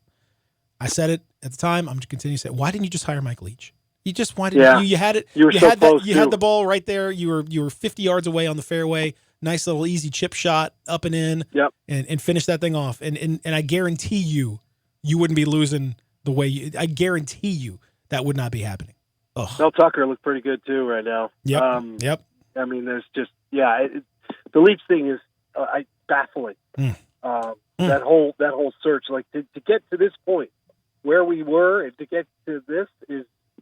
It's just wild. I mean, it's 30 for 30 material, but it's frustrating. This stuff tends to roll downhill, and it feels like it's rolling downhill right now. And the brutal part is this is the part of the schedule you have to nail, and when you don't, you get to this just like minefield of horrors that you have to go through. The last thing, Adam, why can you explain to me? We're going to talk more about this in the next segment, but. What this air conditioning business with the LSU and Texas? A wonderful game, fun game to watch, super duper fun.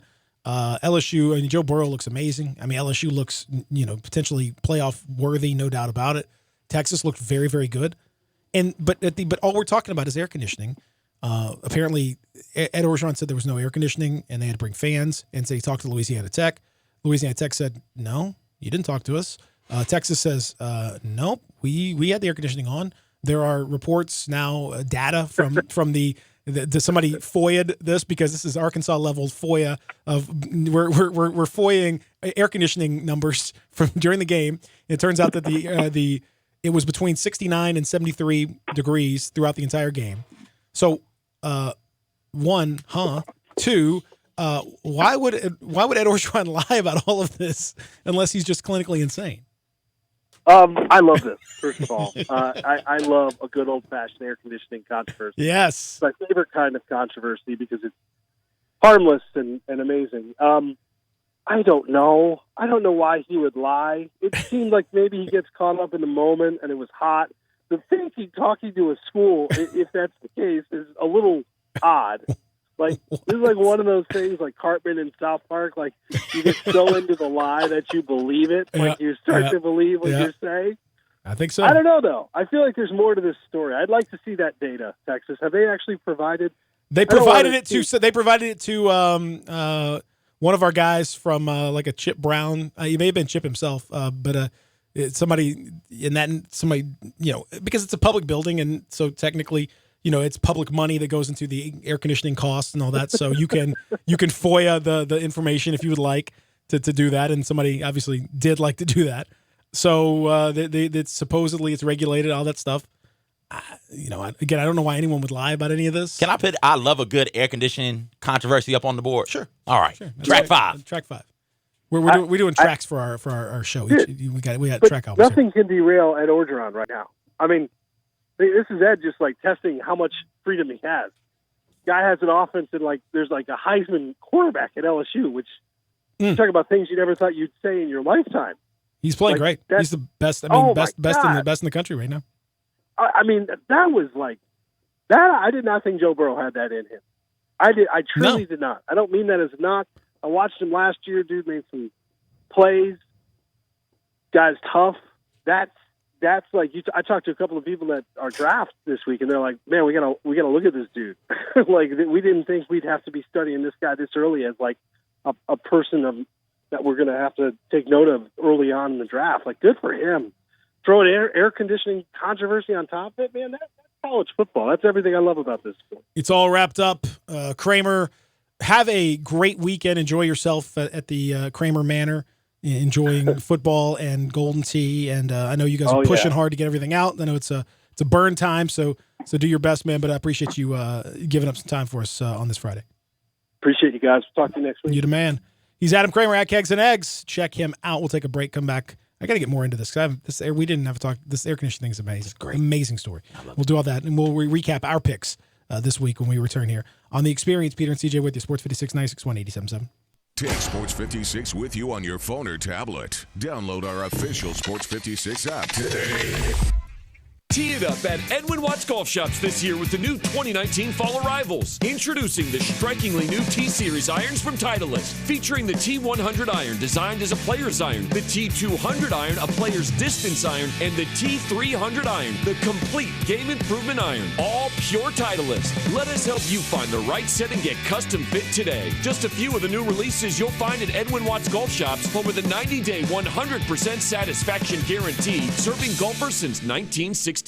Have you wanted to speak a new language, but you thought it'd be too hard or take too much time? Then go to Babbel.com, download the app, and try it for free. In just 15 minutes a day, you'll be on your way to speaking a new language in just a few weeks. And right now, you can try Babbel for free. Babbel starts out teaching you words and phrases by matching them with pictures. You won't believe how easy the interactive program is. Soon the sentences get a little bigger, and before you know it, you're having simulated conversations voiced by native speakers. And because Babbel is crafted by language experts and uses the spaced repetition method, in just 10 to 15 minutes a day, you'll be speaking the language of your choice with real confidence. With Babbel, you can speak a language. Just go to Babbel.com and start your first lesson in the language of your choice for free. Download the Babbel app or go to Babbel.com and try it for free. That's Babbel.com.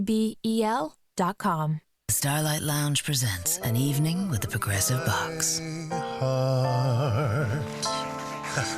I took a bit of a risk singing that song, but of course the one place I never take chances is the road, where Progressive Snapshot rewards your safe driving. A good driver plus Snapshot equals big discounts. And speaking of math, 1 + 1 = 2, little too late. Progressive Casualty Insurance Company and Affiliates. Snapshot not available in California, North Carolina, or from all agents. Step up your wings game at East Coast Wings & Grill. With 60 wing flavors and 7 heat indexes, do you have what it takes to turn the heat on your wings up to insanity? East Coast Wings & Grill is family friendly with a large variety menu to satisfy the whole bunch. Sign up today for their loyalty program and taste the rewards. For every $1 you spend, you collect a point. Earn 100 points and receive a $5 reward. Next to Lowe's off Highway 64 in Bartlett, come try America's best wings at East Coast Wings & Grill.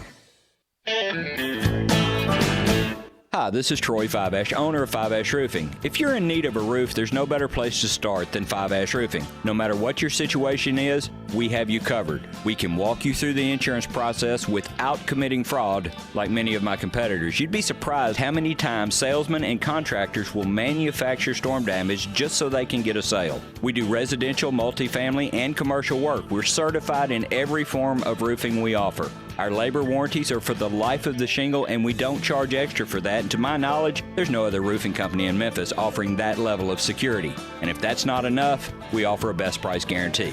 We are the official roofer of the University of Memphis Athletic Department and a proud member of the Tigers home team. 5 Ash Roofing, fair, honest, and ethical. 367-0050 or memphisroofer.com. 5 Ash Roofing, it's what we do.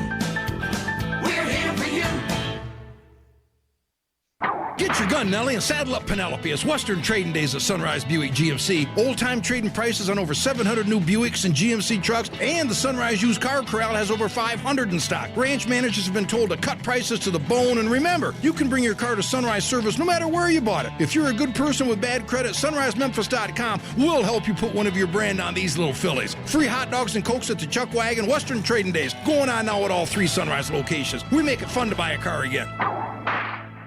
Hey, Tiger fans, this is John Stacy of the Blue and Gray Show. You can hear Drew Barrett and I talk Tigers with Tigers every Sunday at 5 right here on Sports 56, 96.1, and 87.7. Drew, who do we got in the studio with us this week? This week in studio with us will be Ron Sells, along with some surprise special guest callers as we recap South Alabama and look way ahead in the future after a bye week towards Navy. Thanks, Drew. We'll be here Sunday on Sports 56, 96.1, and 87.7. The Blue and Gray Show, where we talk Tigers with Tigers. Welcome back to the Peter Edmiston Experience with CJ Hurt. Here once again are Peter and CJ. Yeah, but never knew them all. Sellers here. The world's only rhinestone rock star down baby mama. I wanna be your toy. I wanna play for you, mama. Yeah, but never knew them all. Created by Funk Attack Incorporated. Makers of funky life. I met Bootsy Collins. What? Yeah. In FedEx Forum, right outside the visitors' locker room at FedEx Forum. Well, yeah, but I'm a new mama. Yeah. Uh-huh. Oh, shoot. He is exactly like you think he is. I looked at him, I was like, Bootsy Collins. Like, he was just standing there, like, in the glasses with the star and the whole Bootsy get-up. I mean, he's not just like, I wouldn't recognize him. He's just walking around like he's a normal dude. I don't know what he looks like normally. But he's got all the Bootsy Collins stuff. I was like, Bootsy Collins! And I was so excited. And I was like, I'm more of a, like, handshake. Like, hey, I like talk to people. I was supposed to, like, get an autograph or take a picture. But I had my picture taken with Bootsy. I was like, this dude, look at this get up, man. I gotta get that. I don't know where that picture is, though. I don't know. It's somewhere on planet Earth, there's a picture of me and Bootsy Collins in the bowels of FedEx Forum. Nice. Super, one of the cool, nicest, super nice guy. He seems like it. Just like not at all, like he just wanted to talk. He's talking. Not a weird dude at all, just a good dude. Seems like a uncle type of guy. Yeah, just like everybody's like fun uncle, like, hey, Uncle Boosie's here. Uncle Boosie, come holler at me. Tell me some of your stories.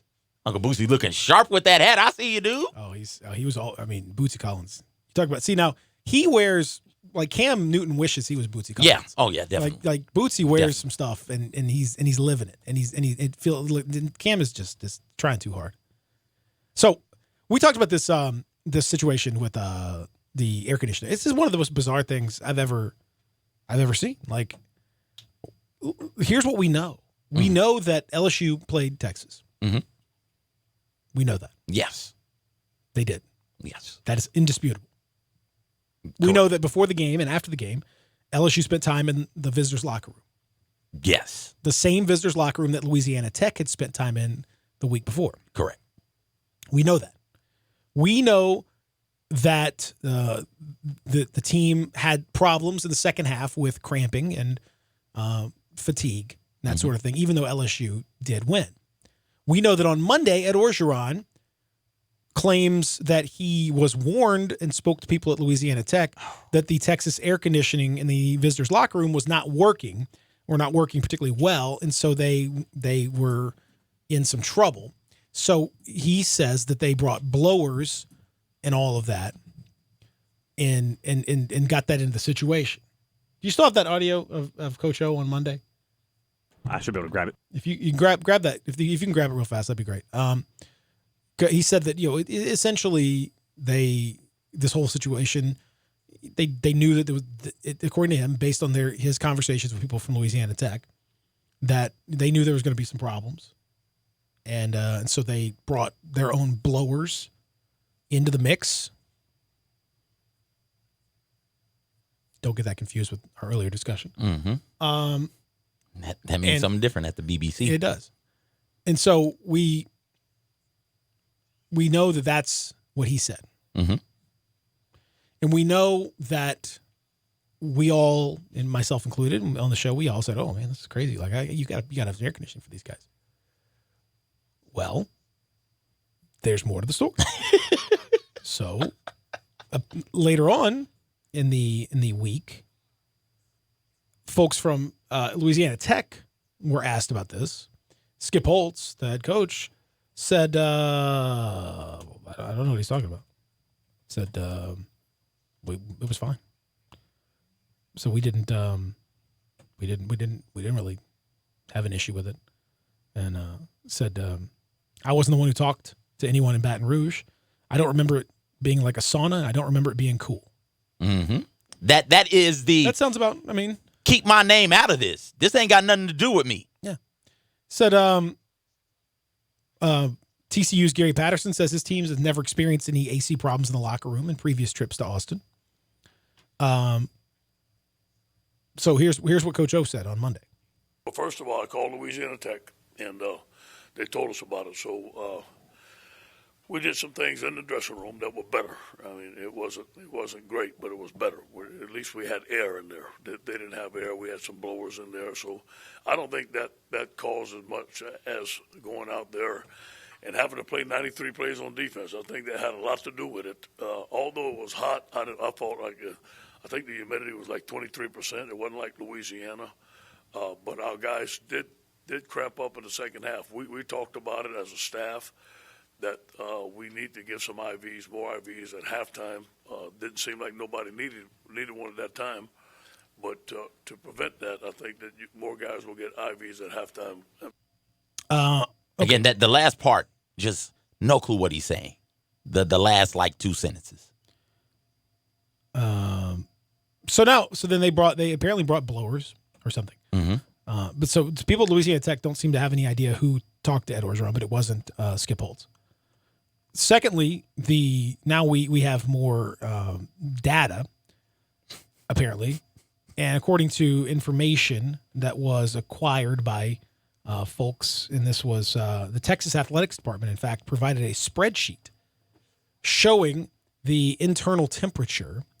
The spreadsheet showed that the thermostat was set to 68 degrees, and the temperature in the locker room averaged around 72 to 73 degrees. They also released graphs and charts showing airflow into the room. The temperature peaked at 74.7 degrees when the game ended. Of course, it was 100 degrees outside, and there's 100 or so people cramming into this room. It's going to be hot, and I mean it's not going to be 65 degrees. I don't care what you do. So they measure the temperature every 15 minutes. So that means that they have pretty strong data here, assuming everything is calibrated properly.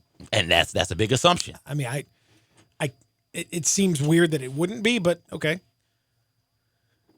So what we have here, CJ, is either one of two things. It can only be one of two things.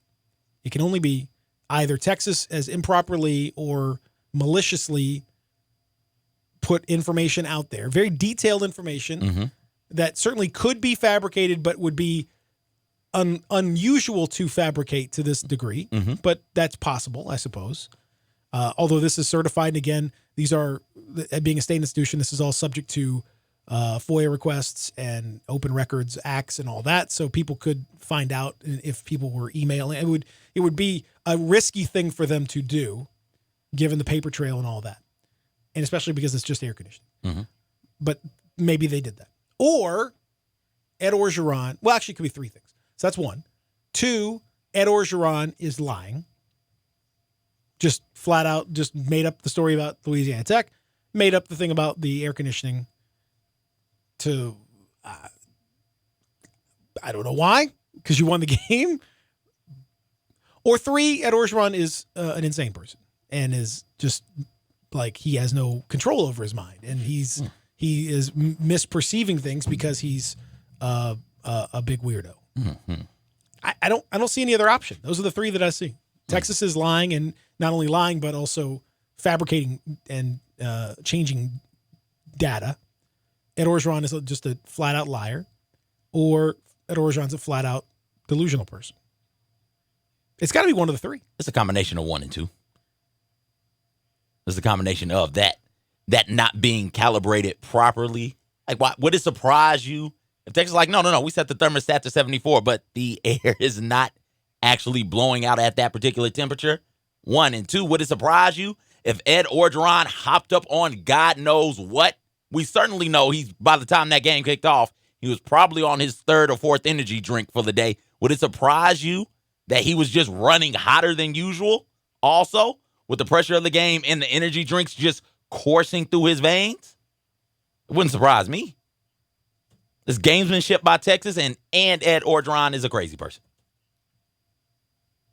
See, I don't know why Texas would feel this is. We don't got we weren't in the locker room, so Texas can give us all of the numbers that show what the thermostat was set to, but what is the actual temperature in the locker room?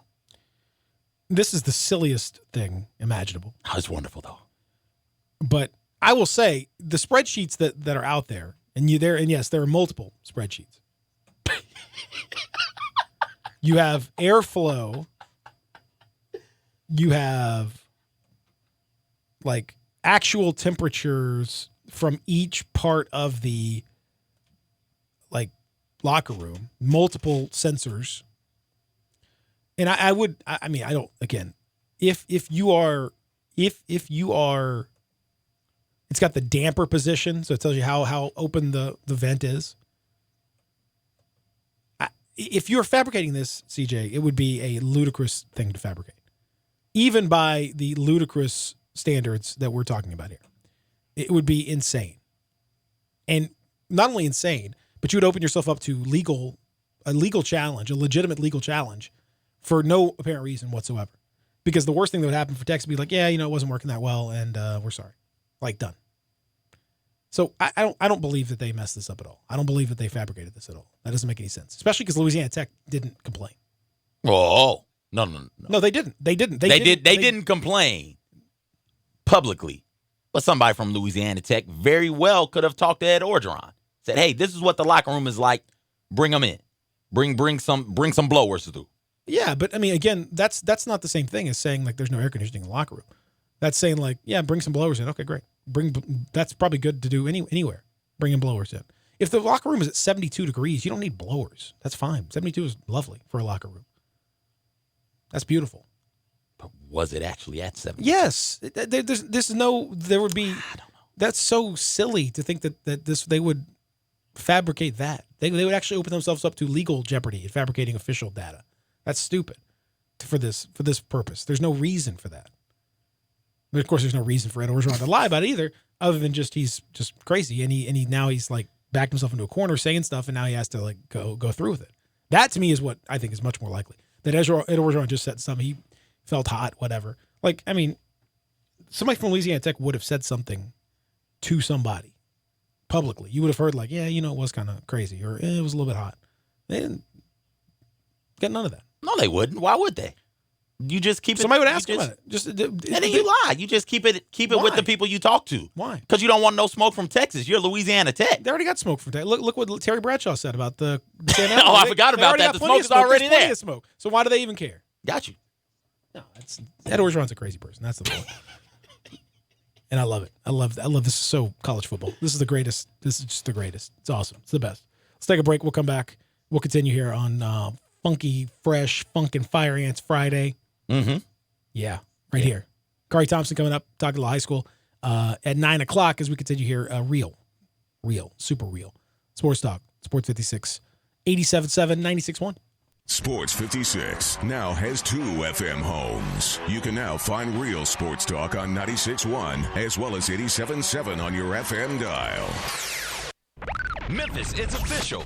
Crab King Seafood is where it's at. For the most flavored seafood and biggest plates, run to a Crab King's near you. Visit our Bartlett Cordova location at 7140 Stage Road or our East Memphis location at 5992 Knight Arnold Road. Starting this week, get 3 juicy snow crabs, 17 shrimps, 2 whole sausages, 2 corn, 2 eggs, and a large side of potatoes for only $43.99. That's right, $43.99. The price, the portions, the service is why Crab Kings is number 1. Make the right choice the first time. Make it Crab Kings. Come and devour our tasty snow crabs, king crabs, shrimp, salmon, and catfish. Enjoy Memphis' best tasting pastas with your choice of toppings. Visit our Bartlett Cordova locations at 7140 Stage Road or our East Memphis location at 5992 Knight Arnold Road. Crab Kings is open Tuesday through Sunday. For more information, Google Crab Kings Memphis or download the app. Crab Kings, a Memphis original.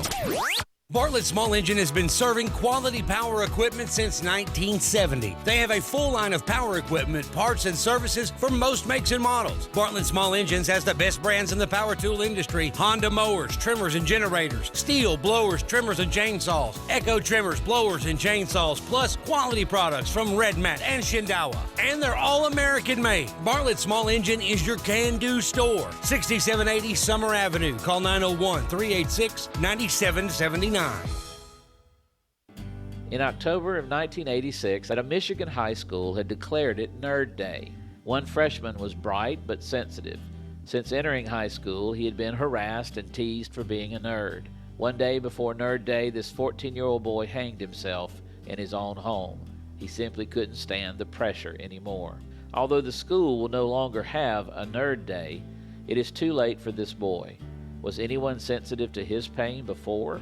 Are we sensitive to the pain of those suffering around us now? For too many, every day is a put-down day, a bullying day. They are put down even by their friends, and social media has made it all the worse. The signals they receive make them feel unwanted, uncared for, unloved. I'm recruiting an army of people who will be sensitive to those who may be seen as misfits. Will you join me? The world needs you. I'm Shane Stanford from Christchurch, Memphis. You matter. Visit ChristchurchMemphis.org. Duncan Williams Investment Bankers presents Brett Young live at the Garden this Saturday at the beautiful Memphis Botanic Garden. One night, Brett Young, all the hits, with opening act Riley Green. Tickets on sale now at Ticketmaster.com. For more information, visit liveatthegarden.com. Doors open at 6:30. Show starts at 8:30. Also presented by FedEx, True Green, Infinity of Memphis, Regions Bank, Radians, Pro Show, Mahaffey Tent, and PDR. Brett Young live at the Garden this Saturday. Memphis Madness returns Thursday, October 3rd to FedEx Forum at 7 p.m. Tickets start at just $5. That's right. You get to see the University of Memphis men's and women's basketball teams, former players, the mighty sound of the South, and maybe even special guests, all for just $5. If that's not enough, the Blue Carpet Experience starts on the FedEx Forum Plaza at 5 p.m. And that is a free event for the entire community. So get your tickets today at GoTigersGo.com. Memphis Madness is presented by Ashley Home Store. It may not be stomach issues.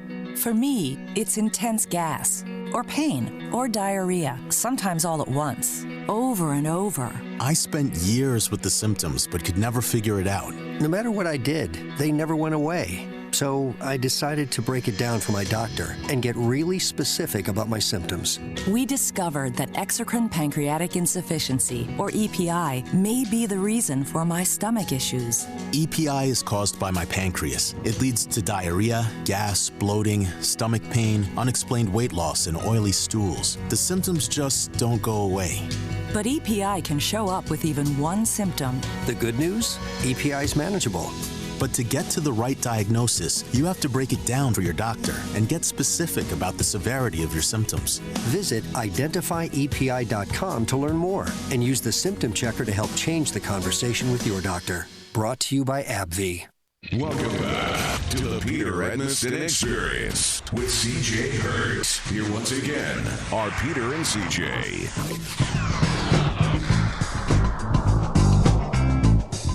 We got Corey Thompson coming up at some point, hour number 3.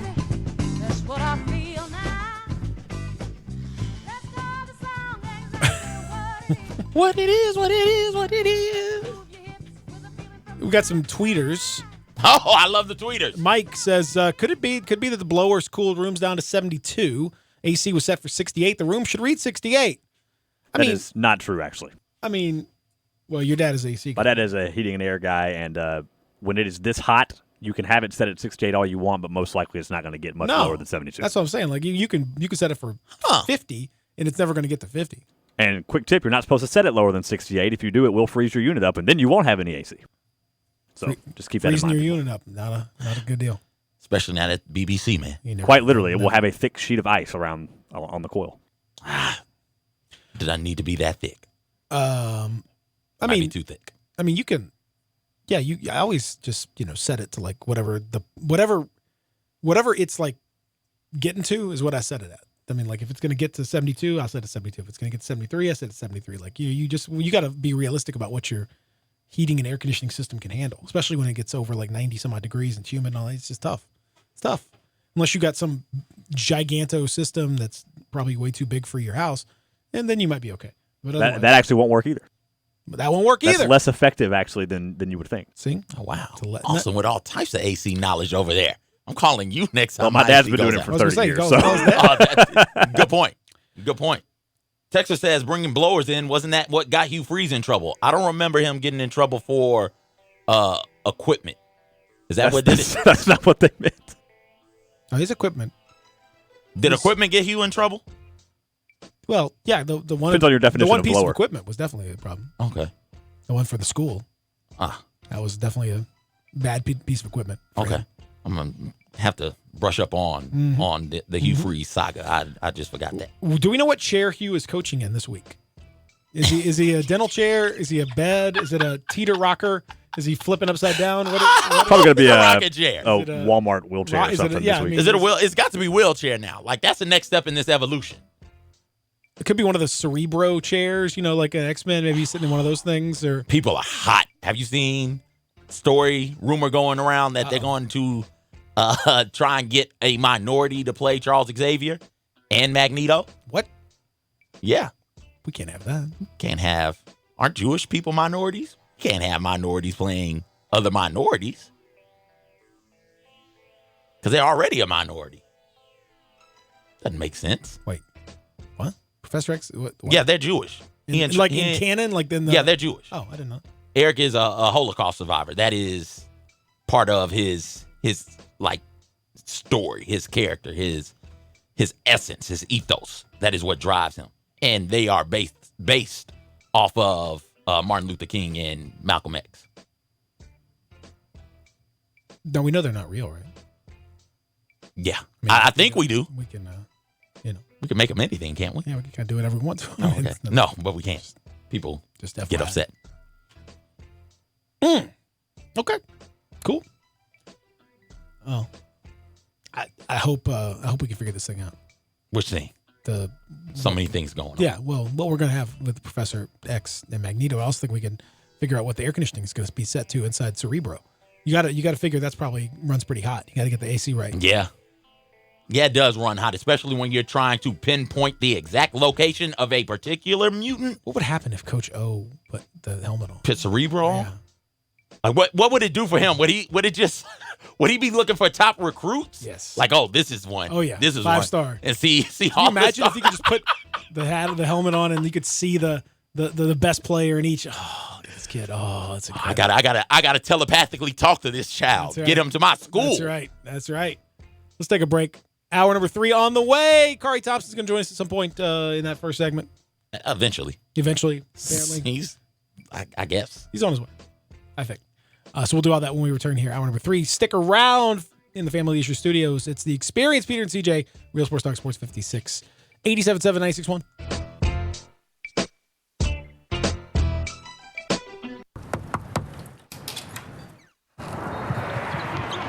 These seats are amazing. Shoot it! We deliver tickets, team merchandise, and everything you need to get ready for the game. But what you really get when FedEx knocks on your door is so much more. FedEx Delivery. Game day spirit. What we deliver by delivering.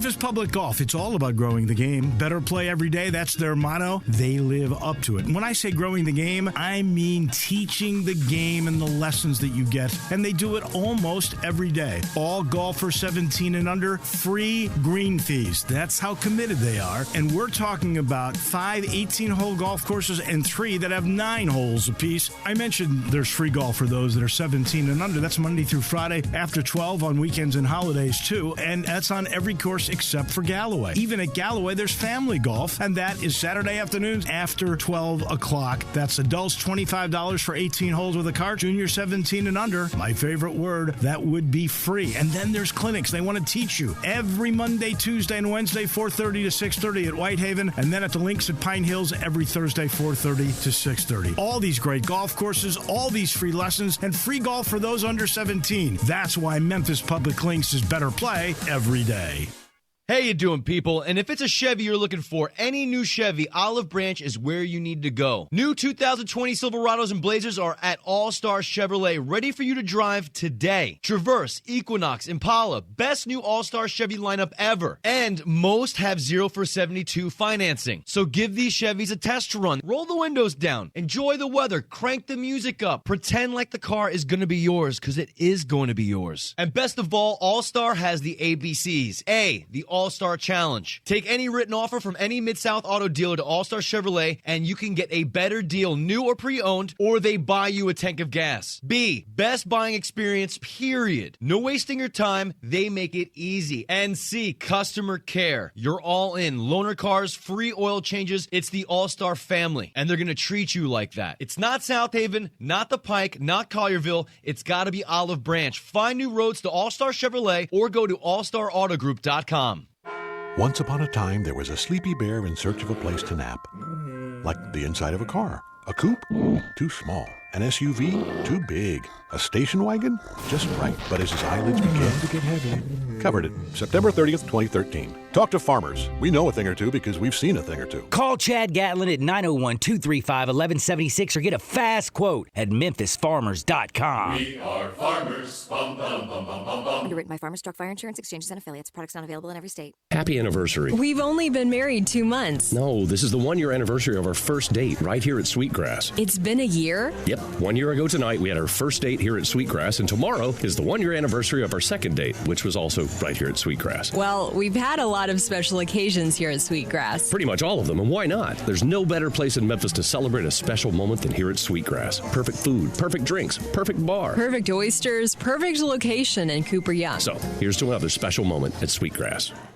Get your gun, Nellie, and saddle up Penelope. It's Western Trading Days at Sunrise Buick GMC. Old-time trading prices on over 700 new Buicks and GMC trucks, and the Sunrise Used Car Corral has over 500 in stock. Branch managers have been told to cut prices to the bone, and remember, you can bring your car to Sunrise Service no matter where you bought it. If you're a good person with bad credit, SunriseMemphis.com will help you put one of your brand on these little fillies. Free hot dogs and Cokes at the Chuck Wagon. Western Trading Days going on now at all 3 Sunrise locations. We make it fun to buy a car again. If you're an outdoorsman and love all things hunting and fishing, be sure to listen to Sports 56 Saturday mornings at 6 a.m. for Outdoors Today. Brought to you by the Gun Store, 6920 Winchester in Memphis. Outdoors Today is a 1-hour show hosted by veteran Mark Tobin and a group of respected outdoor-loving guests. Outdoors Today is dedicated to bringing outdoorsmen tips and techniques and tactics to help with your hunting and fishing in all seasons. Saturday mornings at 6 on Real Sports Talk, Sports 56, 87.7 and 96.1 FM. We are Sports 56, WHBQ Memphis, WIVG-FM Tunica Memphis, and WPG-FLP Memphis, Flynn Broadcasting Stations. Welcome back to the Peter Edmiston Experience with C.J. Hurt. This hour is brought to you by Acura of Memphis. Here once again are Peter and C.J.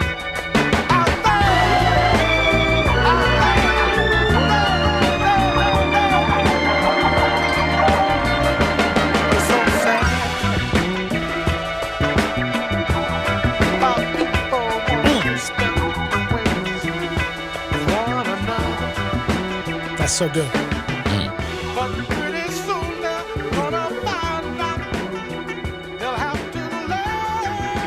Listen to that. Come on, man. Come on. There's so much going on in this song. beautiful. That bass line is getting it. This is kind of funk I need right here. Ooh! Psychedelic Daddy. What movie? Is this Foxy Brown? Yes! Oh! Come with it then. That's right. Ooh. Willie Hutch. Foxy Brown. Hour number 3 on Pam is. Yeah. Whew. All right. She kept it up for she just kind of kept looking good. Yeah. She just I remember because one of my all-time favorite films to watch, Jackie Brown. She's I don't know what, like in her probably early 50s in that movie, maybe late 40s, early 50s. She's incredible. I mean, looks very similar. I mean, unbelievable. The woman does not age. Phenomenal. Salute. Pam Grier. Big fan. Huge fan. Love what you're doing. Keep doing your thing. Yes. She's awesome. Yes. And we're awesome on the show. We're going to be talking a little high school football here. Yeah. With Kari. Glad that I motivated. You sent the motivational speech over to Briarcrest. I did. Motivated them to a 41-7 stomping, I do believe, of Pope John Paul II, which is beautiful. No question about it. We're gonna have we're gonna have, of course, the normal high school athletic competition on the airwaves tonight. Hopefully there'll be no more power outage like we had last week. For me, that was a weird deal last week. Germantown was playing DeSoto Central, and 4 minutes into the game, apparently somewhere not far from the stadium, a tree fell. I think a car may have hit or something. I don't know. Something happened. But anyway, the tree fell and hit lines and hit a substation, which went out and then knocked out power to a big chunk of Germantown. There were 5,000-6,000 people that were without power. Intersections were no light. It was crazy. So we didn't know what happened, but we had to postpone the game. Everyone left, went home, came back the next morning, and from there, DeSoto Central really put it to Germantown. As soon as the game restarted, it was 7-7 at the restart, and then DeSoto Central ends up winning 35-14. Okay. It was, I don't know if they're just better risers in the morning. Maybe they're just morning people, and Germantown kids aren't. I don't know, but it was a tough day at the office. Yeah. For Germantown, who now drops to 1-2 and takes on Oakland tonight. We'll have that for you at 7:00, presumably the entire game, hopefully, power permitting. On over on 96.1 and 87.7 on Sports 56, we will have Christian Brothers in action. Eli Savoy back on the call, and the Brothers trying to bounce back after a tough one against MUS. They really MUS looking really good. Looked very good.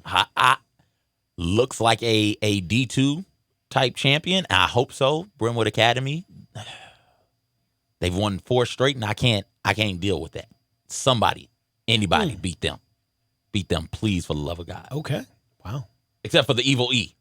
Somebody else. Your hatred is just outrageous. Oh yeah, no, I hate BA.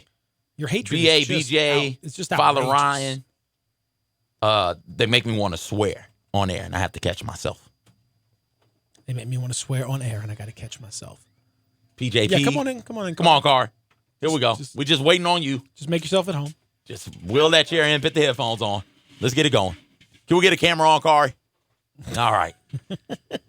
Kari wearing the Hampton shirt also. Battle for HU going on this weekend, representing school pride. Oh, you know it, man. If I wasn't going to be at Houston tonight, then I would be in Chicago. Oh.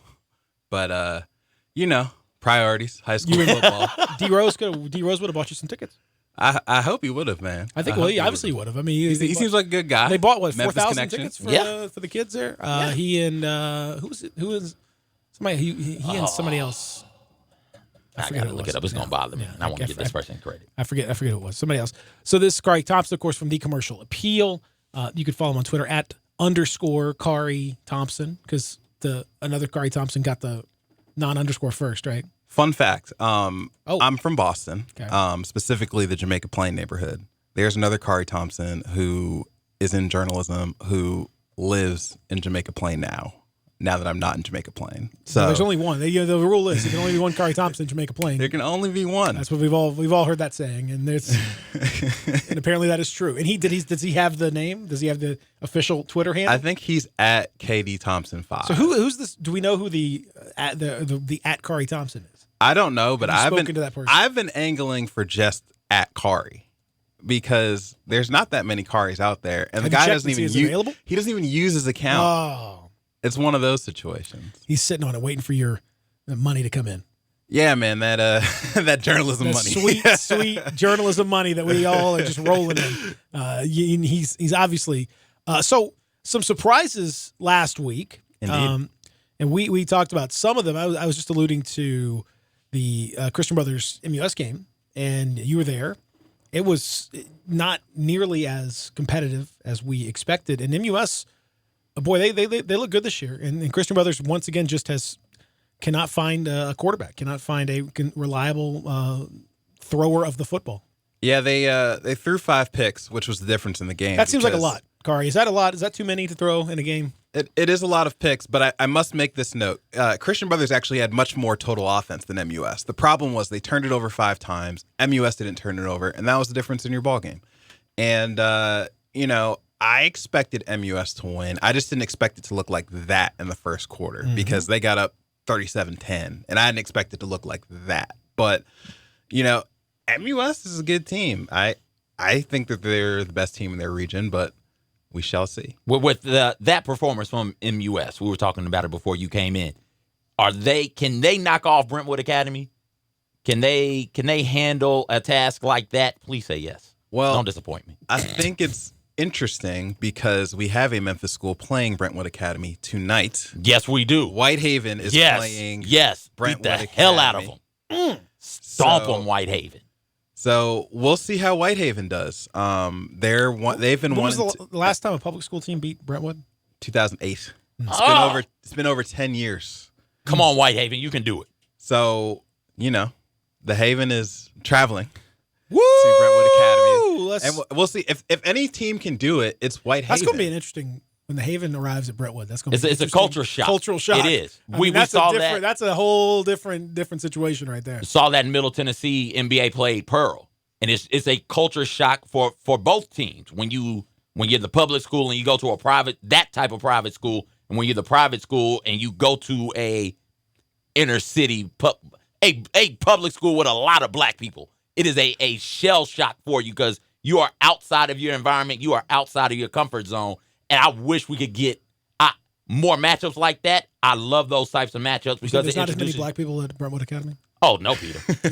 no, Peter. Let me just. No, Peter. Hang on, let me do some. No, notes on you this want to take notes on that? Yeah, there are not as many black people at Brentwood Academy as Whitehaven. Yes, check. That's a low percentage. But if any team can knock them off, it is Whitehaven. Oh, no question. They just shut out North Little Rock last week. Mm-hmm. Tough, a team that is tough-minded, a team that has beaten a lot of really good teams. A team that has a Memphis commit at running back, Brandon Thomas. I mean, no question about it. The team that was runner-up for Class 7A in Arkansas last year, and they put up 46 on Whitehaven last year. So that tells you that something's different. If they can go from giving up 46 and losing to shutting them out on the road, that's a good thing. This could be a very special team. Tamarian McDonald. Yes. He plays for Whitehaven, correct? He does. I thought he was a solid Mississippi State.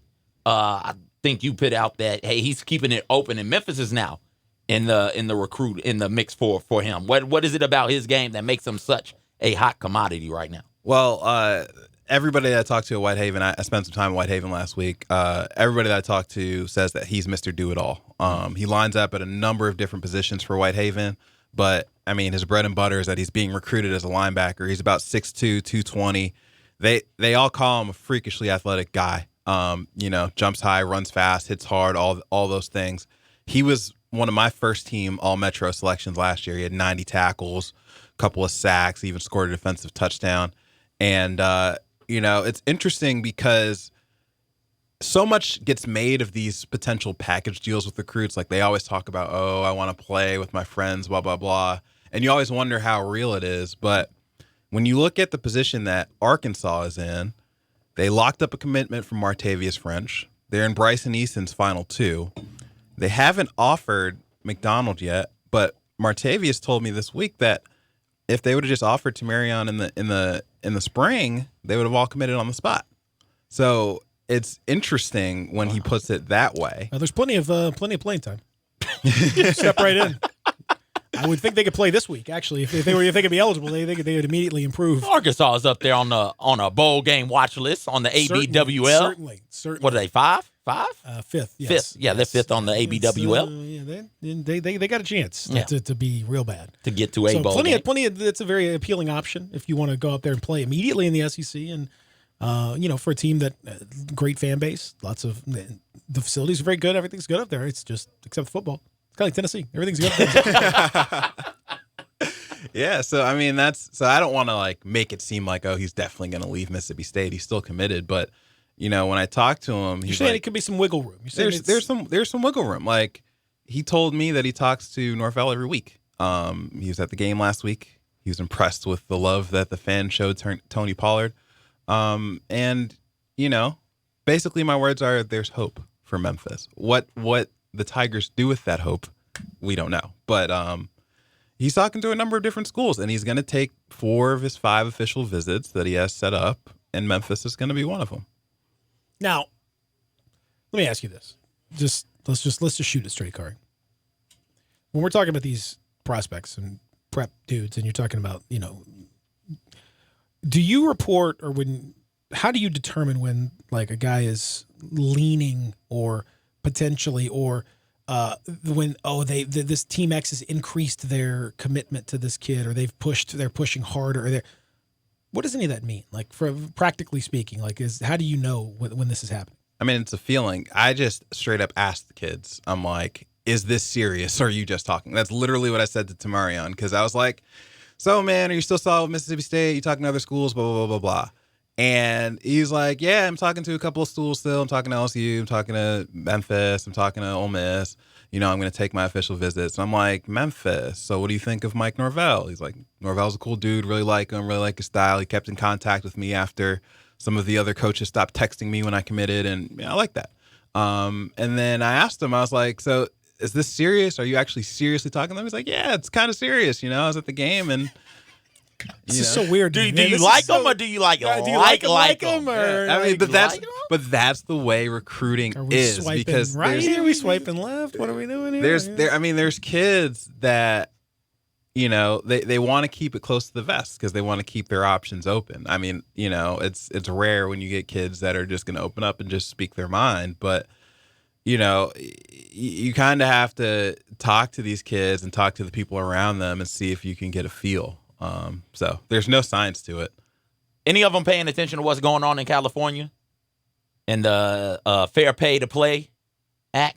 And potentially. Well, I mean, it won't affect them. Right? It won't affect them until 2023. So they'll be graduated by then. Never mind. That'd be their senior year, I guess. Okay. So maybe they theoretically could, but maybe it'd be nice. Yeah. I haven't thought to ask any of them that, but that's interesting. I'm not even fully caught up with that myself. See. I give Kari some story ideas. I love it when we give Kari some let's help him out then. Let's help him out. Briarcrest did the damn thing. I take full credit for that. You're welcome. Coach CJ with now Coach strong CJ move here. What I want to know from you this week is what do you have to say to Briarcrest now that they're playing NBA? I need them not to do the damn thing. I need them to do the opposite of that. Briarcrest, listen, man. If you want to goof off during the play, go ahead. Don't pay attention. Put your pads on backwards. Put your shoes on the wrong feet. Come out there and make a statement. That statement is we don't want to win this game. Need you to trip and fall a lot. Don't wrap up at all. I know your coaches are coaching you up.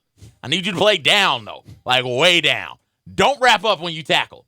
When you throw that football, throw it to the guys in the red jersey. See what happens. Think outside the box. Give it a shot. You're running with the football down the field. Put it on the ground. Let's see what happens. Let's just see. You don't have to win every game. You don't have to win this game especially. But it's kind of important when NBA beat you guys in the playoffs last year and they're coming to your house. That's it's not that important. Like, let it go. Let it go. They're coming to you. They're visiting. Be kind to your visitors. Give them everything they want. NBA wants to score touchdowns.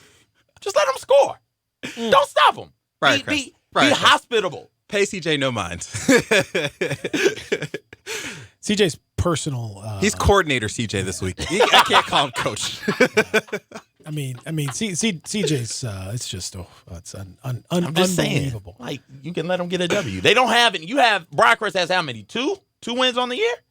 Three wins. 3-0. NBA has none. Briarcrest, let them get one. NBA has one. They won last week. Oh, they did. They were 1-2. One last week. Give them another one. Let's even this thing out. All right. But you could be 4-0, right up there with MU West. Like, come on, Briarcrest. No, I picked Briarcrest to win. We'll see how it goes. We will see. I know tonight I will be over at Germantown for another home game. They start with 5 home games in a row, and then 4 road games, and then another. It's very strange. Who are they playing, Peter? They're playing Oakland, the Oakland Raiders. That's going to be a good game. That's a weird I like one. Derek Carr. But, I like Derek Carr to go off. I should pick him up on my fantasy coming off the big win over the Broncos on Monday night. They're just going to pick up slide over here. I thought interesting scheduling choice. Really scheduling up for Coach Tommy Farrell and the Red Devils. But I applaud them trying to get a big scalp. No, it's going to be they're playing Oakland, the Oakland Patriots. From Murfreesboro. Kind of a combination of the Oakland Raiders and New England Patriots, which Antonio Brown is certainly keeping an eye on the Oakland Patriots. And they are putting up Oakland is extremely good. Based on my somewhat limited scouting ability, but from what I saw, and then I looked at the scores, they beat what's apparently a pretty good Hendersonville team, 59-0. Then followed that up by taking on Kenwood and beating them 86-14. Clarksville, stand up, baby. And don't stand up for Kenwood. Don't stand up for Kenwood. No, that's 86-14. 86 is not a number you see a lot in football. And then a comparatively easy 69-16 win against Seagull, whoever that is, last week. So that's averaging about 70-ish points per game. Yep.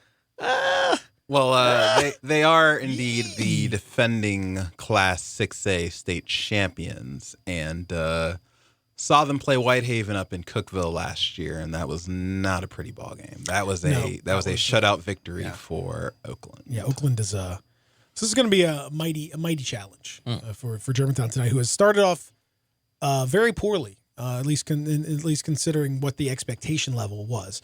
Although I think if you talk to some of the coaching staff, as I did, because I covered the games, they were understood that they were understood that this was going to be they had a lot more youth than people realized.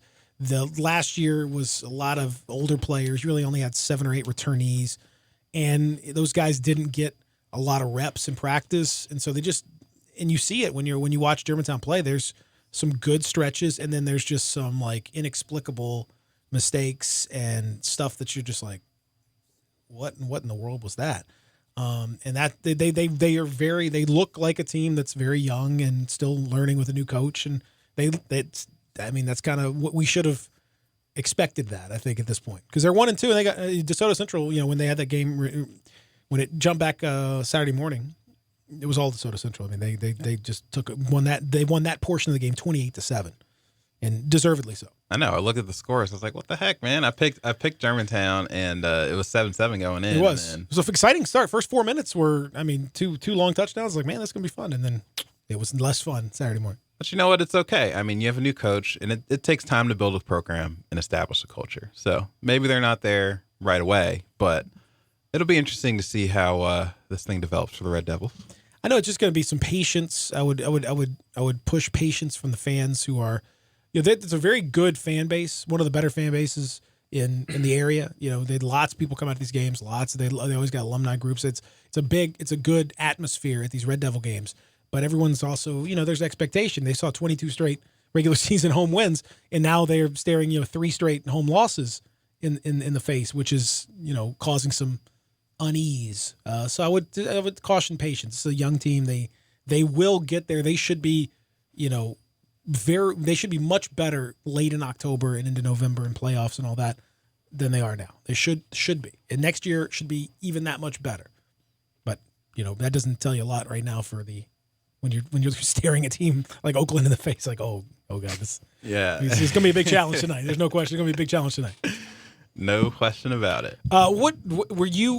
We talked about Central and Collierville last week, a very intriguing matchup, and Central did win it. I don't. Did that surprise you? And then what do you see with Central now taking on pretty darn good Bartlett team? But Central's probably better than their 1-2 record would indicate. Right. I called that one. I had Central beating Bartlett last week. Beating Collierville last week. What I didn't anticipate is I thought it would be more of a defensive matchup, but both teams put up a fair amount of points. It was a 35-28 game, which that was Central's best offensive performance in a while. It was good to see Darren Turner have a good game because he caught a touchdown and he picked off a pass. And, he's another Razorback commit. He's another one of my Dandy Dozen guys. So let's keep an eye on your guys. Yeah. Kari, give those pep talks. Yeah. You're my guy. I had you on Dandy Dozen. Don't let me down. Come on. You're embarrassing me out there. But so it was good. It was good to see that.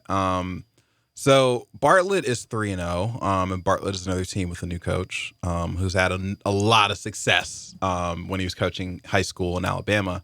But one thing that we have to take into account is that Central's opponents have been 6A, and none of Bartlett's opponents have been 6A. Central will be the first 6A team that they play. So it's a step up in competition. Bartlett is at home. So we're going to have to see how the Panthers react to playing a team at their level. Going to be a good one. You've got ECS Houston. That's my game of the week. That's an excellent, very intriguing ECS intriguing team. They had a lot of talent and a very interesting style. And the kid Austin Hill that you highlighted is a fun one to watch too. Oh, for sure. Navy commit, linebacker, defensive player of the year last year for the region. So it's going to be interesting. You have Houston, who's one of the better teams in 6A, and you have ECS, who I don't know. It might be a little early to ask this question, but is this the year that they win the region? Because they look good. They look good. You always have to worry about Lausanne. Lausanne looks it's hard to say because they lost. Didn't look great in their first week, but it was good. It's a really good team, and they got better, look better. So I think. But until Lausanne, you got to beat them though. Until Lausanne starts losing to local teams, it's just the brand that they've built over the last couple of years. You can't just put local teams over them until someone proves that they can go knock them off. St. George's and all those teams have to. You got to Harding. FACS, couldn't get it done last week, obviously. So, but ECS is 3-0, and they beat CPA, who beat Lausanne last year. Yeah, now CPA is a good team.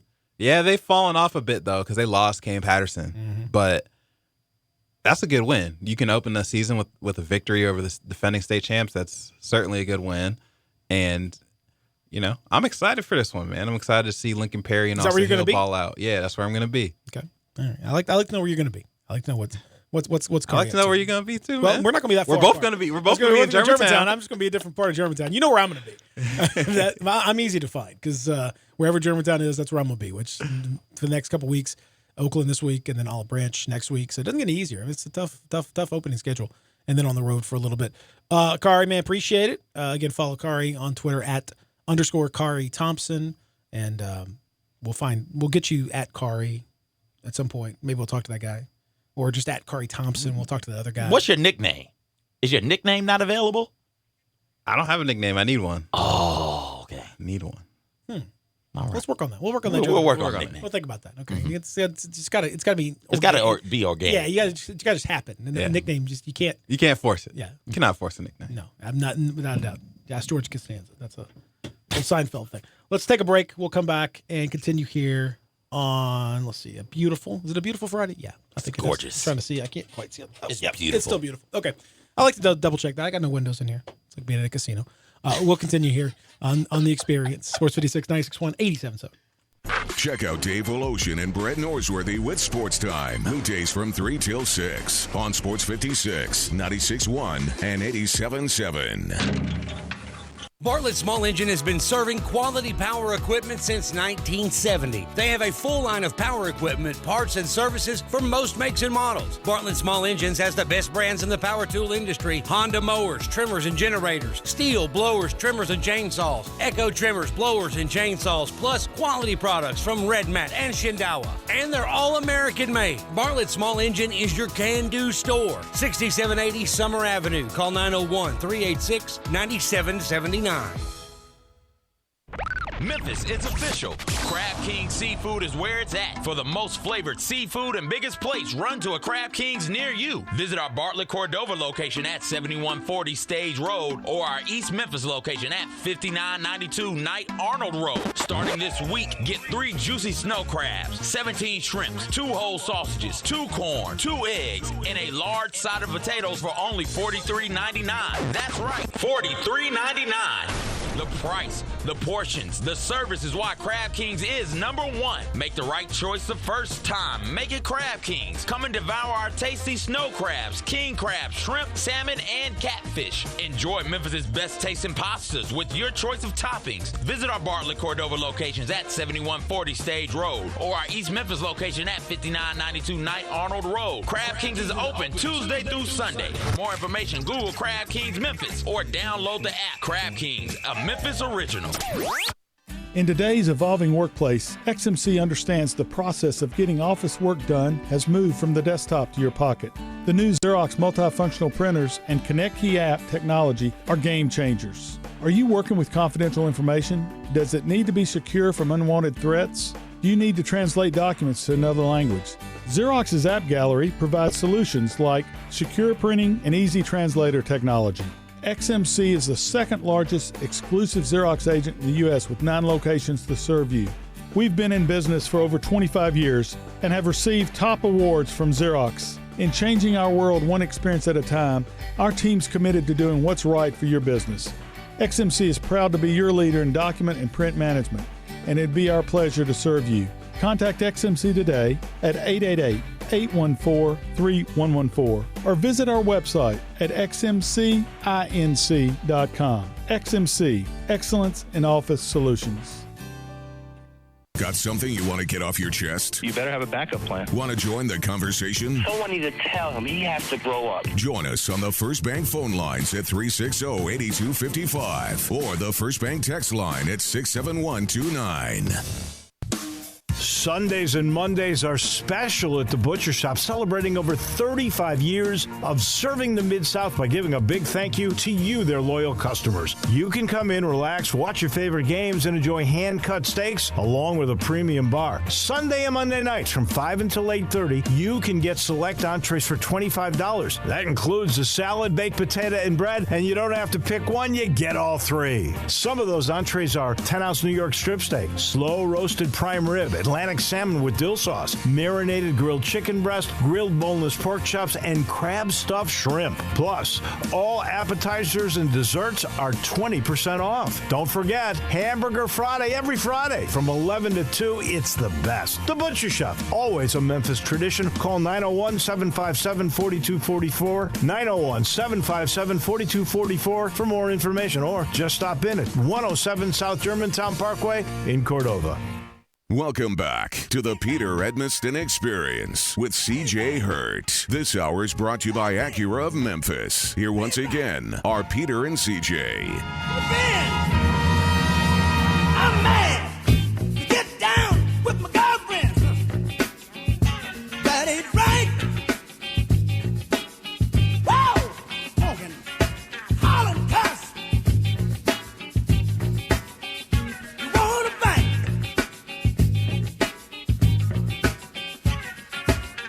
Payback is a thing you got to see. Hell, never do any damn thing to me. What? Yeah! CJ out here trying to put a high school game on his picks of the week. You can't do I don't that. know why I can't do that. You can't do that! I don't know why I can't go NBA. You throwing high school games on the board? That's what I NBA said. You straight up. cannot do that. You can put your own high school pick of the week over there, and if you can What find kind of someone to degenerate bet on are it, you? then if you can find someone to take that action, then I'm sure it won't be hard. Absolute degenerate. separate. Yeah, get that out there. Get somebody to put a number on it, and then see if you can find someone to take. You can't know because we don't know what the number is. That wouldn't be a straight up. Might as well start bet. betting on U6 soccer now. Oh, don't worry, because that's coming. I mean, you can bet on whatever you want to bet on. I'm just saying, we have to actually. We're limiting this to like stuff that people could actually do. We could actually back it up with numbers and such, not just stuff we made up. I'm not making it up. All I said was NBA to win. Yeah, you can't. You can say that right now. You can say I think NBA is going to win. Perfect. You just can't put that on your lock of the. That doesn't count. That's not worthy of getting on CJ's terrible. It's not worthy. It can't be CJ sad face picks. It cannot be proven. There's no governing body that's putting a line or anything out there, so you don't get to make that pick. We're not picking straight up. We're not picking straight up games. Why not? We're picking spread games. I'll take it off. This. Why are you? I'll take it off. I took it off, Peter. Yeah, I took it off. Why are you acting like you don't know how this works? I'm not acting. You are. You're like you know exactly how this. Come on. Nah, I took it off. I don't know what more you want from me. Memphis minus 19. South Alabama. Is it 19 now? Yes. Okay. What do you think? Number seems a little high, but it's tough Put for me. South Alabama on my board. Plus the 19. Plus the 19? Yep. I think the number's too high. I don't think that USA is going to win the game outright. It's been a rough week for USA. But, yeah. But they got Austin support. Okay. So that's big. Yeah. I think in Memphis, I don't know how much we took from last week. I think that was you saw Brady White. He, as a proof of concept, he could actually make some deeper throws. It looked okay. That was good. Take, Southern into account, obviously, they're pretty good, all things considered, but obviously depth-wise, defensively, not as much talent on show. So you could see that Memphis was able to use their superior athletes on the edges, especially just to kind of pull away. But Southern was very good in the first half, and kept it more intriguing than probably some people might have thought. That said, obviously this is going to be a different kettle of fish. In South Alabama, we've already seen, as we talked about Adam Kramer, the game against Nebraska earlier on was a pretty impressive one from their perspective. They're a good team, well coached. I really enjoyed what their coach had to say earlier in the week. I listened to them when Greg and Eli. He was good, and I think they're an intriguing pick. And Memphis, the first time away from home, we've seen some ups and downs in those sorts of scenarios. So I think Memphis will win the game pretty comfortably, but I don't think it'll be anywhere. I think it'll be like a 10-point kind of thing, like a 30, maybe a 35-25, 31-21 kind of thing. I don't think we're going to see as many points as some people think. That defensively, the Tigers are. I think they're pretty damn good, and we'll see. They could be yeah, certainly better. Adam Fuller. Although you saw early in that game, Southern had a couple drives, they just ripped it right down the field. That is a weird offense. Also, it is. That is one of those option offenses, and Southern has a really dynamic quarterback who ran that thing flawlessly for a bit before the Tigers settled down and got everything figured out. And they still only with that offense only gave up 24 points.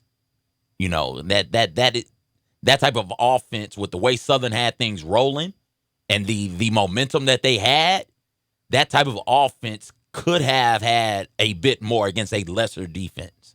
And the Tigers went out there and not shut them down, but did more than just hold their own and didn't give up a whole lot of big plays, if I recall correctly. No, I mean, I think they have the potential to be much better. They outgained Ole Miss significantly on the ground. They outgained them overall. They gave up, as you mentioned, the run game. I mean, Southern was pretty effective at times running the football, but that's what they do. I don't know. I still think again, Memphis is going to win the game. Let's not go crazy here. But I think 19 seems a little high. I still think this team's prone to some mistakes. I think Brady White, again, as now is a chance to see what happens when he goes on the road, where there have been some, at times some issues, and I think that's where I'm a little bit nervous about that one in terms of the full number. I don't think Memphis is going to go in there and just put the hammer down. And it'll also be difficult for the offense. No Patrick Taylor Jr. again. Yeah, Patrick Taylor. It's a weird kind of thing. Like we don't really have a lot of good information on what's going on with him. I think Kenny Gainwell obviously was very impressive. Yeah, they got dudes back there, but Coxie, Gainwell. Well, yeah, I mean, they got the skill position guy. They got plenty of those dudes.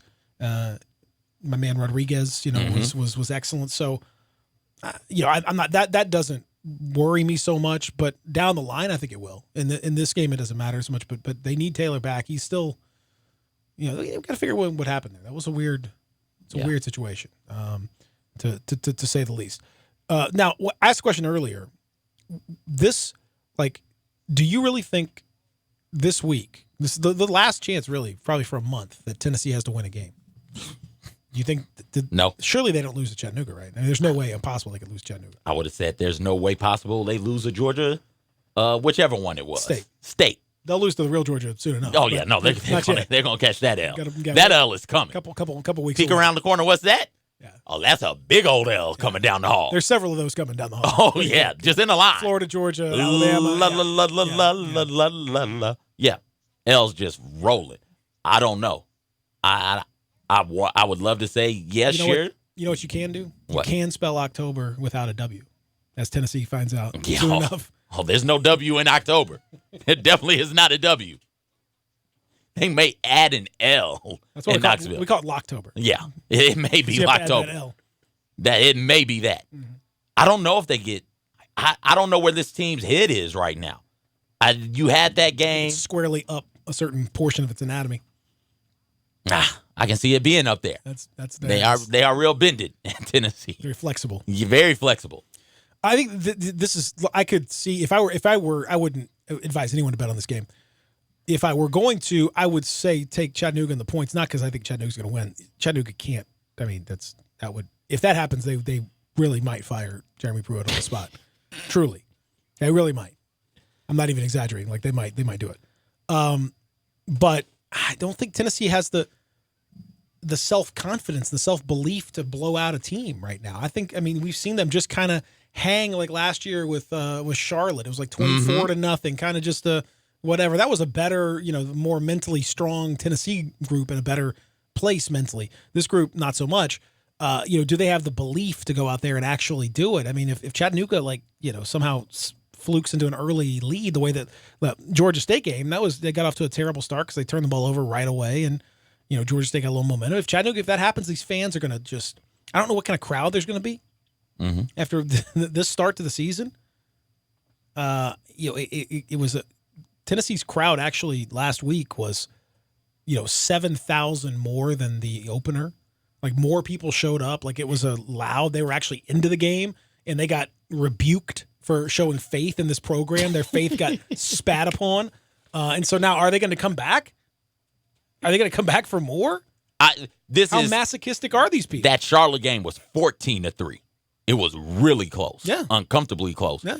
And when you have a fan base the size of Tennessee, as big as Neyland Stadium is, like everybody can't get tickets. So this is sure they can. This is going to be one of those chances for people who typically wouldn't be able to afford tickets to get tickets to say, "Hey, I went to a UT game." No, you can get tickets. The tickets have been widely available of late. They're not coming close to selling these things out, even in the best case scenario. It'll be a good size. My point is, it'll be a good sized crowd because those people but it's not going to be like an excited crowd. They're not going to be into it. Oh, they'll be into it. I don't think so. They'll definitely be into it because for some of them it'll be like once in a lifetime, a very rare opportunity for them to get tickets to go kick it in Knoxville and see UT play. I hope you're right. I don't think there's very many of those people left. I think everyone in East Tennessee who want to see Tennessee play has seen Tennessee play. And there's not that many people who want to see Tennessee play anymore. It's terrible. Don't be so down on your fan base, man. They'll be there. I'm not down on the fan. I'm not down on the fan base. I'm down on the product. Well, yeah, the product is not good. But if this is your only chance or one of a few opportunities you have to go see them, you're gonna go see them. You're gonna be excited to see them. Yeah, No, I don't think so. Okay. I respectfully or even disrespectfully disagree. Can I fit that on the board? What? That you disrespectfully disagree? Well, that's definitely a track. Yeah. But can I fit the fan attendance over under? Can we bet on fan attendance? If you could find a line somewhere, yeah, then you could put it on the board. Find me a line or a prop bet somewhere that's legit, not CJ's weirdo sports book, but like an actual place where I could actually go and lay some amount of actual money, then yes, you could put that on the board. Why can't we just stick with games? Just stick with games. No, Peter. That's what the people want. That's why I'm a solid 6-4 right now. You're up barely, depending on your unit play. Put that somewhere else. Don't put it on. Don't defile our picks with your. I'm not going to put it on the board. I'm pitting up track listings, Peter. Is that okay with you? That's okay. Can I put track listings on the board? That's fine. You're dangerously close to me being done with this show. Dangerously close. About 15 minutes away from being done with the show just in general. Hold on. Just if you can contain your Peterness, then we might be able to make it. The final segment. Just contain it. That's gotten folks into trouble too. Get your peanutness under control, dog. That's exactly right. Let's take a break. In keeping with that, we'll take a break. We'll come back. We'll wrap up this edition of The Experience. We're going to find out what the hell was a track? Disrespectfully disagree. Back after this as we continue here. What's going on? Real Sports Dog, Sports 56, 961 87.7. Get happy with Johnny Radio's Happy Hour. Weekday afternoons from 1 till 3 on Sports 56, 96.1, and 87.7. Hi, this is Troy Five Ash, owner of Five Ash Roofing. As most of you know, I don't have a history of bragging or boasting that Five Ash Roofing is the best roofer in the Memphis area, but did you know we are the only diamond-level roofing professional in the area? We are one of very few local roofing companies that have been in business for 20 years. We've never had a justified claim against us. We are locally owned and family operated. Our labor warranties are for the life of the shingles. We're experts in insurance claim. We do residential and commercial work. We are the official roofer of the University of Memphis Athletic Department and a proud member of the Tigers home team. We support local youth sports and St. Jude's. We have worked with churches and veteran services to help those in need by providing services at a deep discount or even for free. We are currently working with Young Life to give them a free roof on the historic log cabin in Germantown. Five Ash Roofing. Fair, honest, and ethical. 367-0050 or memphisroofer.com. Five Ash Roofing, it's what we do. We're here for you. Grizz Nation, welcome to the start of a new season and a new Grizzlies mobile app. We've combined Grizzlies with FedEx Forum events and Grind City Media News. Whether it's listening to podcasts, buying tickets, or playing Pop-A-Shot, the new app has it all. Download the new Grizzlies app today. This is Stacy on her motorcycle. What an incredible view! And this is Stacy off her motorcycle. Does this have sucralose in it? On her motorcycle. Oh, the wind in my hair! Off her motorcycle. It's pronounced et cetera, not etc. On. Woohoo! Yes! Off. No. You're better on your bike.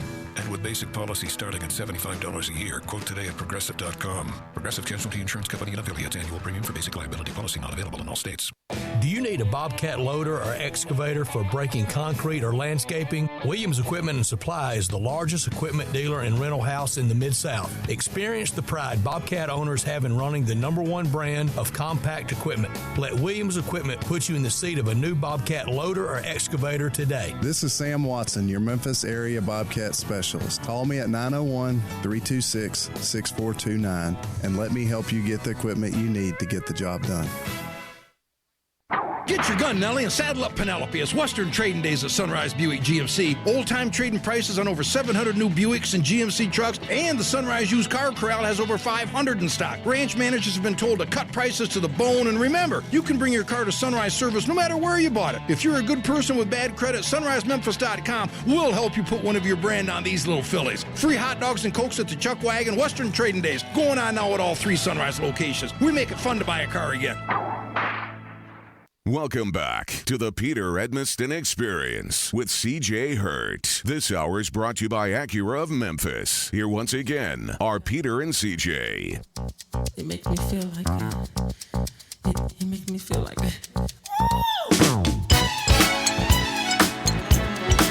This is definitely funky. I wouldn't have necessarily Blame It on the Boogie is a great song, one. And two, it is a bit funkier than this. This I'll allow it. We got a little funk. It's cool. It's funky. Least favorite Michael Jackson song. I really don't like this song. I don't know why. Peter, I know you're looking at me, but I can't be the only one who doesn't rock with this song. Kari Thompson's still here. Kari, least favorite Michael Jackson song. Is this not it? Y'all forget what year I'm born, man. Kari. Like Do that. you know who Michael Jackson is? I know who Michael Jackson is. Don't diss me like that. I mean, it's Michael Jackson is not. If you don't know, don't stop till you get enough that I can't. I know don't stop to get, but it's like I know like the absolute like you must know Michael Jackson songs like Beat It and like Billie Jean and like Don't Stop Till You Get Enough. Like I know that, but I don't know any of the deep cuts. So. Does he have any like deep cuts? Because it seems like all of his songs must know. I mean, all his songs are. Everyone knows many of his songs, but there are a few deep cuts out there. But I know the ones that they play like regularly, like in mainstream. Yeah, like the more crossover. I haven't listened to the albums. I'm just saying, like, there's that's crazy to me. Like that was your least favorite. That's crazy. What is your least favorite? I gotta think about that. They're all good. They are. I'm not saying it's a bad song, but that was just a song to me. Probably. Oh man. But they're all. I was gonna say like it's. Oh, I know my least favorite Michael Jackson. Which song. one? I don't love whichever one that Drake sampled him on his last album. That one. That's the worst Michael Jackson song of all time. Now I have to go deep I've into identified it. What's the name of the Drake song? Oh, it was on Scorpion. It was we need to look up the Scorpion track. Yeah, I don't Leave Me Alone. That's probably my favorite. Or my least favorite. Your least favorite? Yeah. Okay. I don't really like that song. This is down there on the list. Yeah, I don't care for that. The other one, I mean, it's like Dirty Diana, PYT. Oh, come on now. Come on, man. Come on. Like, Dirty Diana's my jam. Dirty Diana is a classic. Dirty Diana gets That's one of the ones I know. I even like Scream. You gotta go to like the later Oh stuff. yeah, that's a good song, man. Even Earth Song I can rock with. It's a little slower, but I can feel it. But Don't Stop Till You Get Enough, man. I performed that song on Bourbon Street. I knew karaoke was Bourbon coming. Street.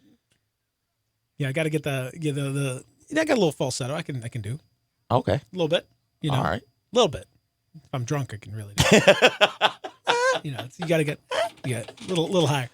But anyway, that being said, now the other question is, as bad as it is for Tennessee and Jerry Pruitt and all that, kind of I don't it's under the radar here because you're more focused on Tennessee, but no less of a debacle. What's happening at Florida State? We talked about. UVA is a 7-point favorite, and I love that game from UVA. I'm UVA -7 for sure. But Willie Taggart, like, wasn't supposed to be. Like they should have lost that game last week. They were the guy. My man just missed an extra point. Like, but Louisiana Monroe was a better team. Like that moment was mind-boggling. That was. It was like I was like, oh no, not like this, not like this. But it was. They didn't deserve to win that game, and they got beaten down by Boise State second half of that game. They looked terrible. Yeah, and I don't care how bare we think or some think the cupboard was left by Jimbo. You're still Florida State. You shouldn't be needing a field goal kicker to miss an extra point to beat who? Southeast Louisiana State Poly-Institutional Tech? What was the name of that school? Louisiana Monroe. Them. You shouldn't whichever Louisiana that is. You shouldn't need that. I got so like emotionally invested in that game, bro. I was like, they're really gonna do this. They came, so close. And then to see him shank that kick like that was crazy. That was crazy. But man, it's like how far have they fallen? Like how long ago was it that FSC won a chip? What are we talking? 12, 13? Yeah. Not even a decade. Yeah. See, they need Jameis to come back and like lick his fingers and give a speech. Oh my gosh! Jameis is Then they take 2 L's: the L for Jameis's speech and the L on the field. That's still one of the greatest. His teammates are like, "The hell is wrong with you, man? What is this? Stop. We're going eat these W's? W's? Like from We hungry? What? Want some W's? What, you're gonna eat my fingers? Like what? Does this work? Do we eat it with milk or What are you talking is about? it just dry? Do we put it on bread? Is it a soul food, deep fried? Those two teams, tremendous amount of pressure to perform because you've got to just have some kind of something. Same thing with UCLA, who is going to host Oklahoma, and that's another one of my picks this week. The theme for this week is, and it's why truthfully, apart from South Alabama bucks the trend, but otherwise, my trend this week is pretty much to bet against bad teams, and that's my there's not enough points. BC should destroy Kansas. Kansas is terrible. Florida State has proven themselves to be very bad. South Carolina has proven themselves to not be very good this year. UCLA, same thing. That's why I got minus 22.5. Chip Kelly again. That's going to be 0-3. Mm-hmm. These are top tier programs. These are top tier programs that are miserable. Florida State should be 0-2. Should absolutely, for all intents and purposes, are 0-2. Mm-hmm. Miami's 0-2. UCLA, Tennessee, this was like top in the late 90s. Like that's this like conversation would have been crazy in '98. Yeah, it's like 20 years ago. It's like top. It's wild, man. What if I told you in 20 years, Tennessee all gonna suck? All of you are terrible. I've seen the future, and it's bad for all of you. Oh, turn back now. No. And Alabama, couldn't get out of its own way at that point. They bunch of Clemson was Clemson-y. Tommy West was a coach of Clemson. Fairly long ago, but within memory. I mean, it's crazy how things can change. We got to get out of here. Before we do, middays. What? Coach McIntyre, defensive coordinator for my boy Ole Miss, will be on. Barrett Sallee is back. John Varlas is going to come in and talk some high school football. Prep smoke. And David Cobb will be in studio. You're going to stick around for Varlas. I love it. I love it. Let's get it. Let's go.